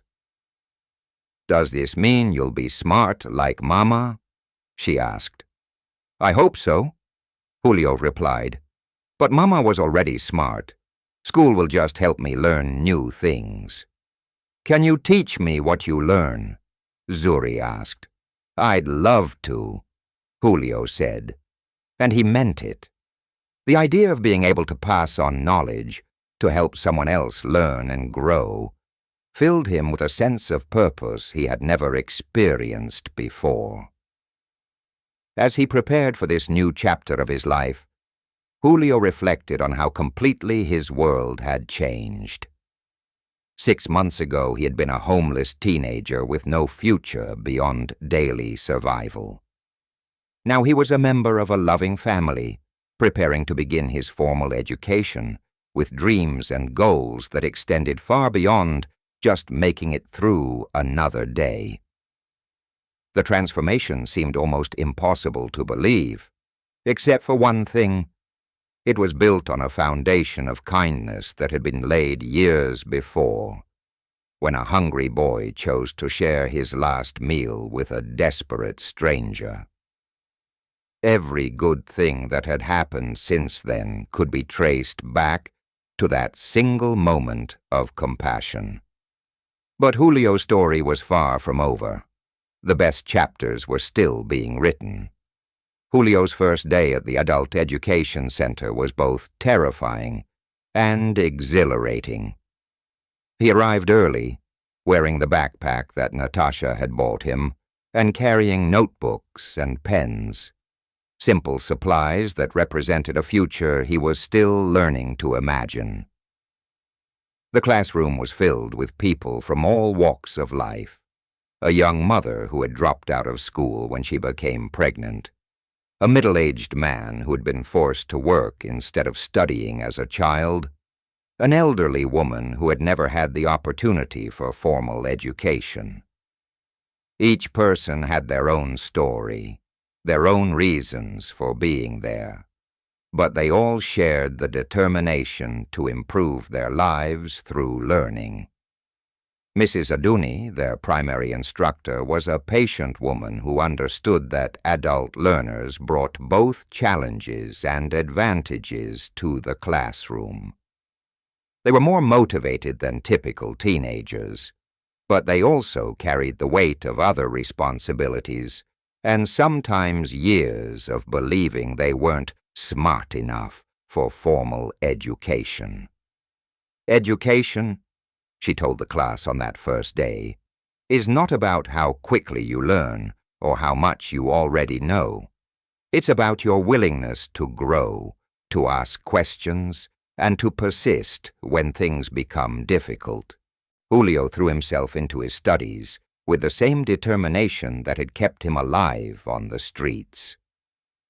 Mathematics, which he had learned informally through years of calculating prices and making change, became more structured and sophisticated. English, which he had picked up haphazardly, became a tool for precise communication and expression. History and science opened up worlds he had never known existed. But it was in the evenings, when he returned home to Natasha and Zuri, that his education truly came alive. He would sit at their small dining table, working on assignments while Zuri played nearby, and Natasha prepared dinner or relaxed after her own long day. "What are you learning today, Uncle Julio?" became Zuri's daily question. And Julio would explain in simple terms, finding that teaching a curious 3-year-old helped solidify his own understanding. When he studied biology, he would tell Zuri about how plants grew. When he learned about geography, he would show her pictures of different countries and cultures. When he practiced mathematics, he would turn it into games that made her laugh. "You're a natural teacher," Natasha observed one evening as she watched him help Zuri count her toys. "It helps me learn, too," Julio replied. "When I have to explain something to Zuri, I understand it better myself." As the months passed, Julio's confidence grew along with his knowledge. His teachers recognized his potential and began encouraging him to think about his future beyond completing his secondary education. "Have you considered university?" Mrs. Aduni asked him after he received perfect marks on a particularly challenging literature assignment. "I don't know if that's realistic," Julio replied. "University is expensive, and I don't want to be a burden on Natasha and Zuri any longer than necessary." "There are scholarship programs," Mrs. Aduni said. "And besides, completing your education isn't being a burden. It's making an investment in your future that will benefit everyone who cares about you." That evening, Julio raised the topic with Natasha. They were sitting together on the couch after Zuri had gone to bed, sharing the comfortable quiet that had become their routine. "Mrs. Aduni thinks I should apply to university," he said. "Of course you should," Natasha replied immediately. "You're one of the smartest people I've ever met, Julio. You just never had the chance to prove it before." "But the cost will work itself out," Natasha interrupted. "There are scholarships, student loans, work-study programs. And I've been thinking, I'm eligible for a promotion at the hospital that would come with a significant pay increase. We can make it work." Julio shook his head in amazement. "Why do you have so much faith in me?"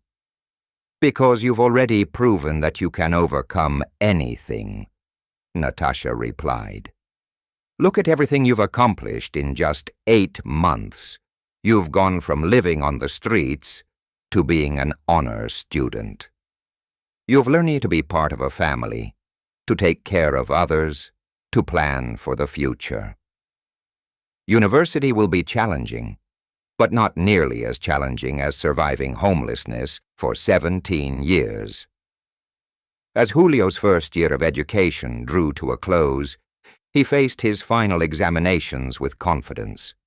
The subjects that had once seemed impossibly difficult now felt manageable, even enjoyable. He had discovered a love of learning that went beyond mere survival. He genuinely enjoyed understanding how things worked, exploring ideas, and expanding his knowledge of the world. On the day of his graduation ceremony, Natasha and Zuri sat in the front row, beaming with pride as Julio walked across the stage to receive his certificate. Mrs. Obioma announced that he had finished the program with the highest marks in his class, and the audience applauded as if he were their own family member. But for Julio, the most meaningful moment came afterward, when Zuri ran up to him with a drawing she had made especially for the occasion. It showed 3 stick figures holding hands, Mama, Uncle Julio, and herself, standing in front of a house with hearts floating above their heads.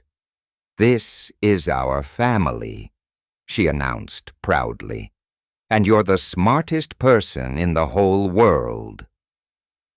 That evening they celebrated with a special dinner at a restaurant, the first time Julio had ever eaten in a proper restaurant as a paying customer rather than someone looking for scraps. As they sat together, enjoying good food and each other's company, Julio reflected on how far he had come. "What's next?" Natasha asked as they prepared to leave. "University applications," Julio replied with a smile. "And whatever comes after that." "And after that?" Julio looked at Zuri, who was holding both his hand and her mother's as they walked through the parking lot, chattering about her favorite parts of the dinner. "Making sure that other kids like me get the same chances I've had," he said. "Making sure that families like ours can exist for people who need them." 3 weeks later, Julio received news that would open the next chapter of his remarkable journey. He had been accepted to the University of Abuja with a full academic scholarship. His transformation from street child to university student was complete, but his story of giving back to the world that had finally embraced him was just beginning. 5 years later, the graduation ceremony at the University of Abuja was held on a beautiful Saturday morning in June. The auditorium was packed with families celebrating their children's achievements, but in the third row, there was a small group that drew particular attention from those who knew their story. Natasha sat with tears of pride streaming down her face, watching as 23-year-old Julio walked across the stage to receive his bachelor's degree in social work. Beside her, 8-year-old Zuri bounced in her seat with excitement, holding a sign that read, "My Uncle Julio is graduating," in colorful markers. Next to them sat Mrs. Aduni from the Adult Education Center, Mrs. Obioma, who had first believed in Julio's potential, and Dr. Ogbonna from St. Grace Hospital, who had watched Julio's recovery from street child to university graduate with amazement. But perhaps the most meaningful presence in that audience was Malam Garba, the old man who had fairly purchased Julio's recyclables for so many years. Julio had found him still operating his small business and had personally invited him to the graduation. "That boy," Malam Garba had told anyone who would listen, "I always knew he was special. He worked harder than the others, never stole, never complained. But I never imagined this.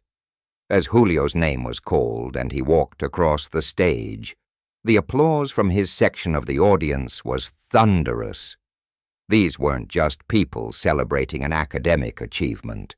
They were witnesses to a transformation that challenged everything society believed about possibility and potential. After the ceremony, as families gathered for photographs and celebrations, Julio found himself surrounded by the people who had made his journey possible.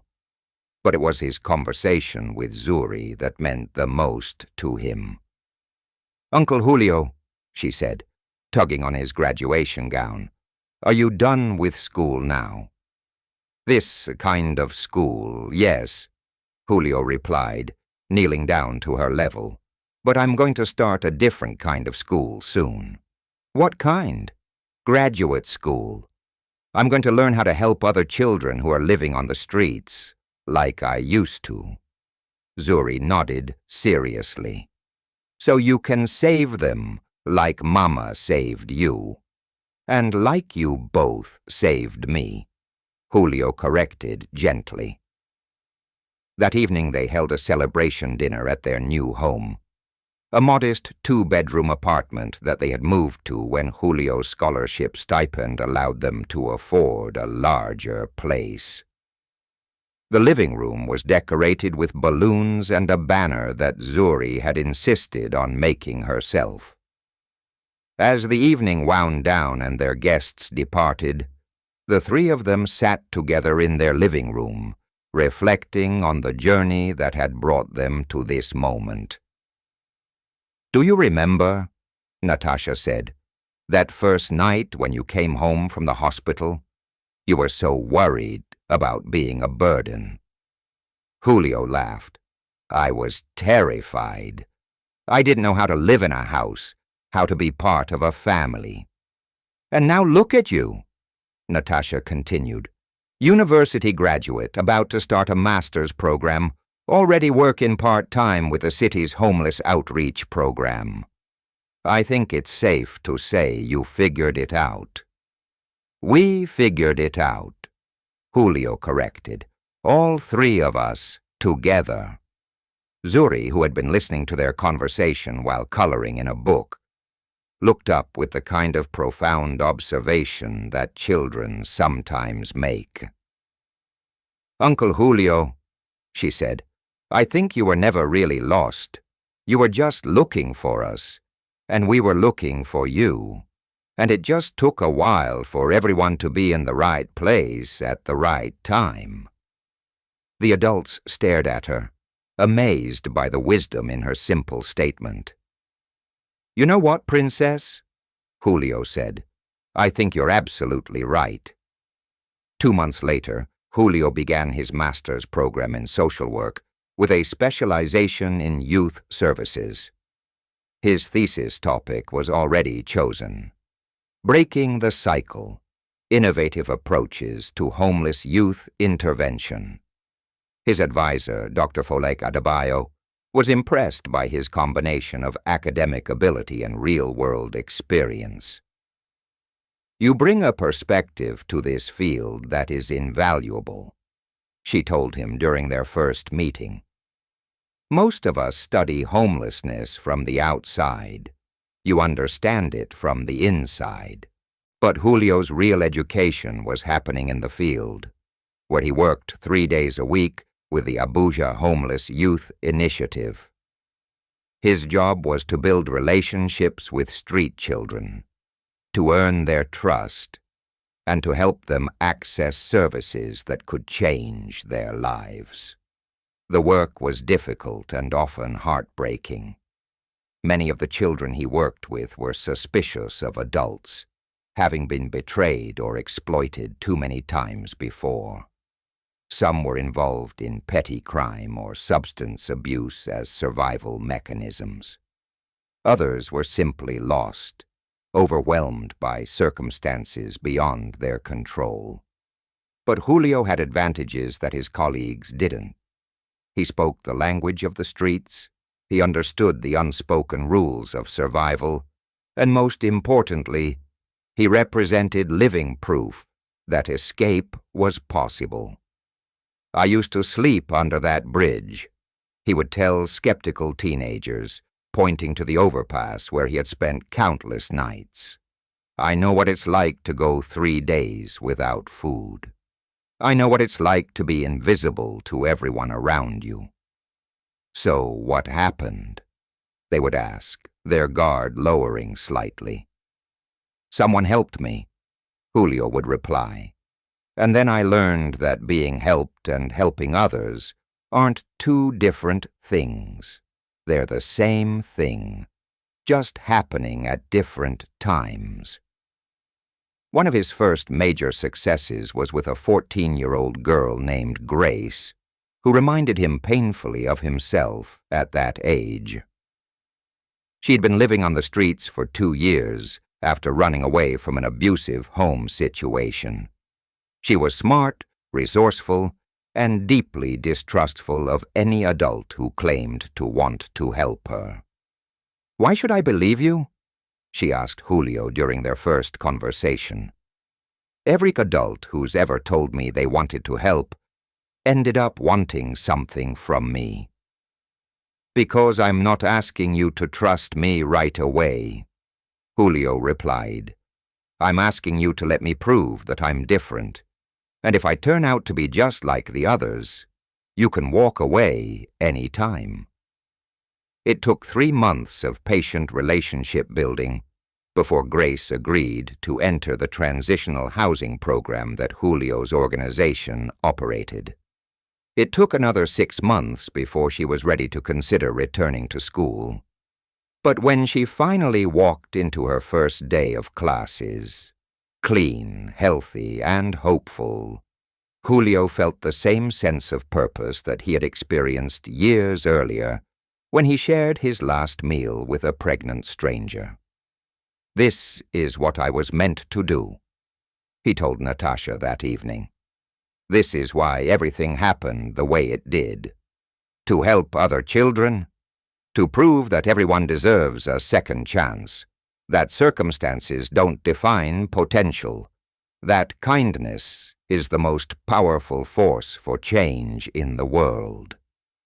As Julio's reputation in the field grew, he began speaking at conferences and training sessions, sharing his insights about effective approaches to homeless youth intervention.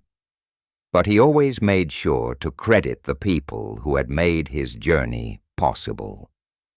"None of us succeeds alone," he would tell audiences. "My story isn't just about personal transformation. It's about what happens when people choose to see potential where others see problems, when they choose compassion over indifference, when they choose to believe that everyone has value." And always at the end of his presentations, he would pull out a worn business card, the same one Natasha had given him years earlier, now laminated and carried in his wallet like a talisman.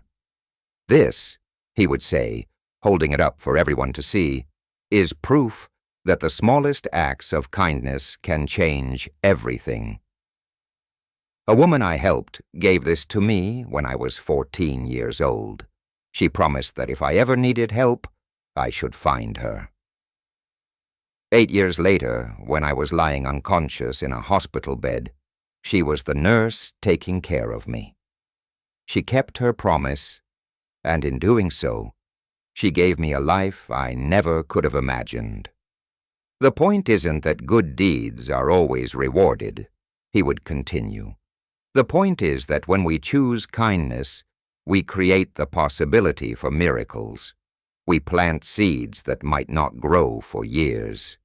But when they do, they can change the world."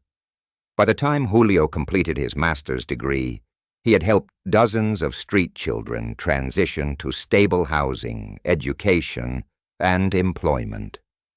He had become a recognized expert in his field, sought after by government agencies and non-profit organizations throughout Nigeria. But perhaps his greatest achievement was much simpler. He had created a family with Natasha and Zuri that proved love was stronger than blood, that chosen connections could be deeper than biological ones, and that sometimes the most important relationships in our lives begin with a stranger choosing to be kind. 10 years after the accident, the Julio Okafor Center for Youth Development was nothing fancy. A modest building in downtown Abuja that had been renovated to provide comprehensive services for homeless and at-risk youth. But to the hundreds of young people who had found help, hope, and new beginnings within its walls, it might as well have been a palace. Julio, now 33 and bearing the title of Executive Director, stood in the center's main conference room, addressing a group of donors, government officials, and community leaders who had gathered for the center's 10th anniversary celebration. 10 years ago, he began, I was lying in a hospital bed, broken and homeless, with no future beyond day-to-day survival. Today I stand before you not as an exception to the rule, but as proof that every young person, no matter their circumstances, has the potential to transform their life and contribute to their community. In the audience, Natasha beamed with pride. Now 38 and the head nurse of St. Grace Hospital's emergency department, she had watched Julio evolve from the broken boy she had rescued to a man whose influence extended far beyond their small family. Beside her sat Zuri, now 18, and preparing to start her own university studies in education. She'd grown up understanding that families weren't just created by blood, but by choice, commitment, and love. Her childhood had been shaped by the story of how kindness could transform lives, and she had decided to dedicate her own life to teaching children who, like her uncle Julio, had been overlooked by society. The work we do here, Julio continued, is based on a simple principle. Everyone deserves to be seen, to be valued, and to be given the chance to succeed. We don't just provide shelter and food. Though we do that, we don't just offer job training and education. Though we do that too. Most importantly, we provide something that many of our young people have never had, the belief that their lives matter, that their dreams are valid, and that their past doesn't have to determine their future. As applause filled the room, Julio's mind drifted to all the young people who had passed through the center's doors.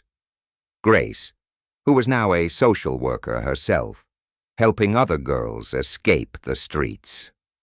Michael, who had become a successful entrepreneur after learning computer skills at the center. Amina, who had reunited with her family and was now studying medicine. Each success story was a small miracle, but taken together, they represented something larger, a fundamental challenge to society's assumptions about worth, potential, and possibility. After the formal presentations ended, the celebration moved to the center's courtyard, where former clients, staff members, and supporters mingled in the warm evening air. But the moment that meant the most to Julio came when a young boy, perhaps 13 years old, approached him hesitantly. "Excuse me, sir," the boy said. "Are you really the director here?" "I am," Julio replied, kneeling down to the boy's eye level. "What's your name?" "Samuel," the boy replied. "I live on the streets near the market. Some of the older kids told me about this place, but I wasn't sure if it was real." Julio smiled, seeing so much of his younger self in this child's cautious hope. "It's real, Samuel, and you're welcome here. Are you hungry?" The boy nodded, and Julio led him toward the building where hot meals were always available for anyone who needed them. As they walked, Julio felt the same sense of purpose that had guided him for the past decade. "Samuel," he said gently, "has anyone ever told you that your life has value?" The boy shook his head. "Well, it does," Julio said firmly. "And tomorrow, if you're willing, we'll start figuring out how to prove it." That night, as the celebration wound down and the last guests departed, Julio, Natasha, and Zuri stood together in the center's courtyard, looking up at the stars that shone over Abuya. "Do you ever think about how different things might have been?" Natasha asked. "If we hadn't met that day behind the market, if you hadn't chosen to help me?" Julio considered the question. "Sometimes. But then I realized that we did meet, and I did choose to help, and you did the same for me years later. And now here we are, surrounded by all these other lives that have been touched and changed because of those choices." He paused, watching as Samuel, who had decided to stay overnight at the center, appeared at a window, looking down at them with an expression of cautious hope.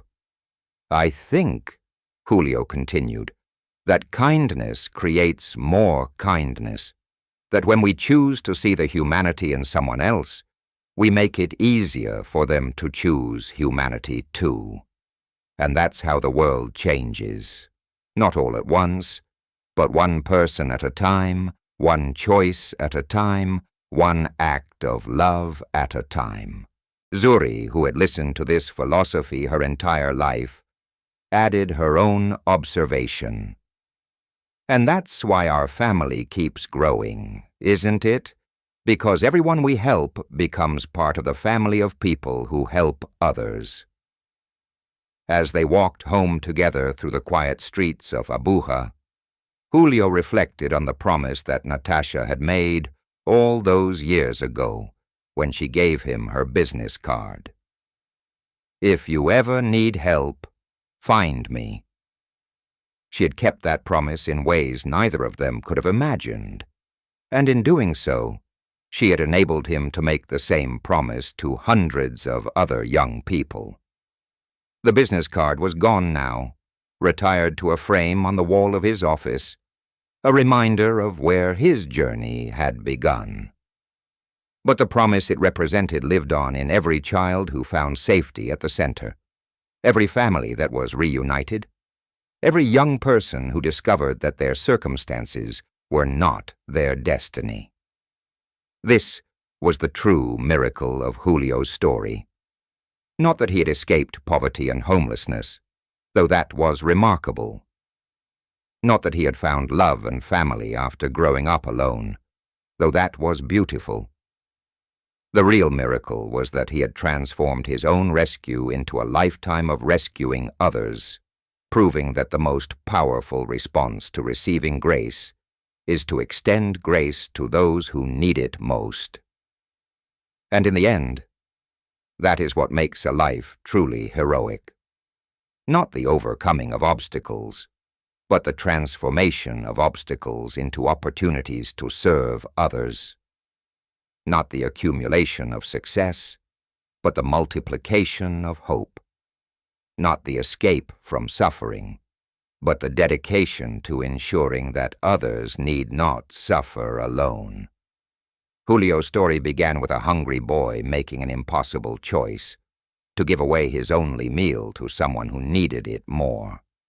It culminated with a man who had built his entire life around that same principle, creating a legacy that would outlive him and touch generations of young people yet to be born. Sometimes the universe does reward kindness. Sometimes the smallest acts of love create the largest transformations.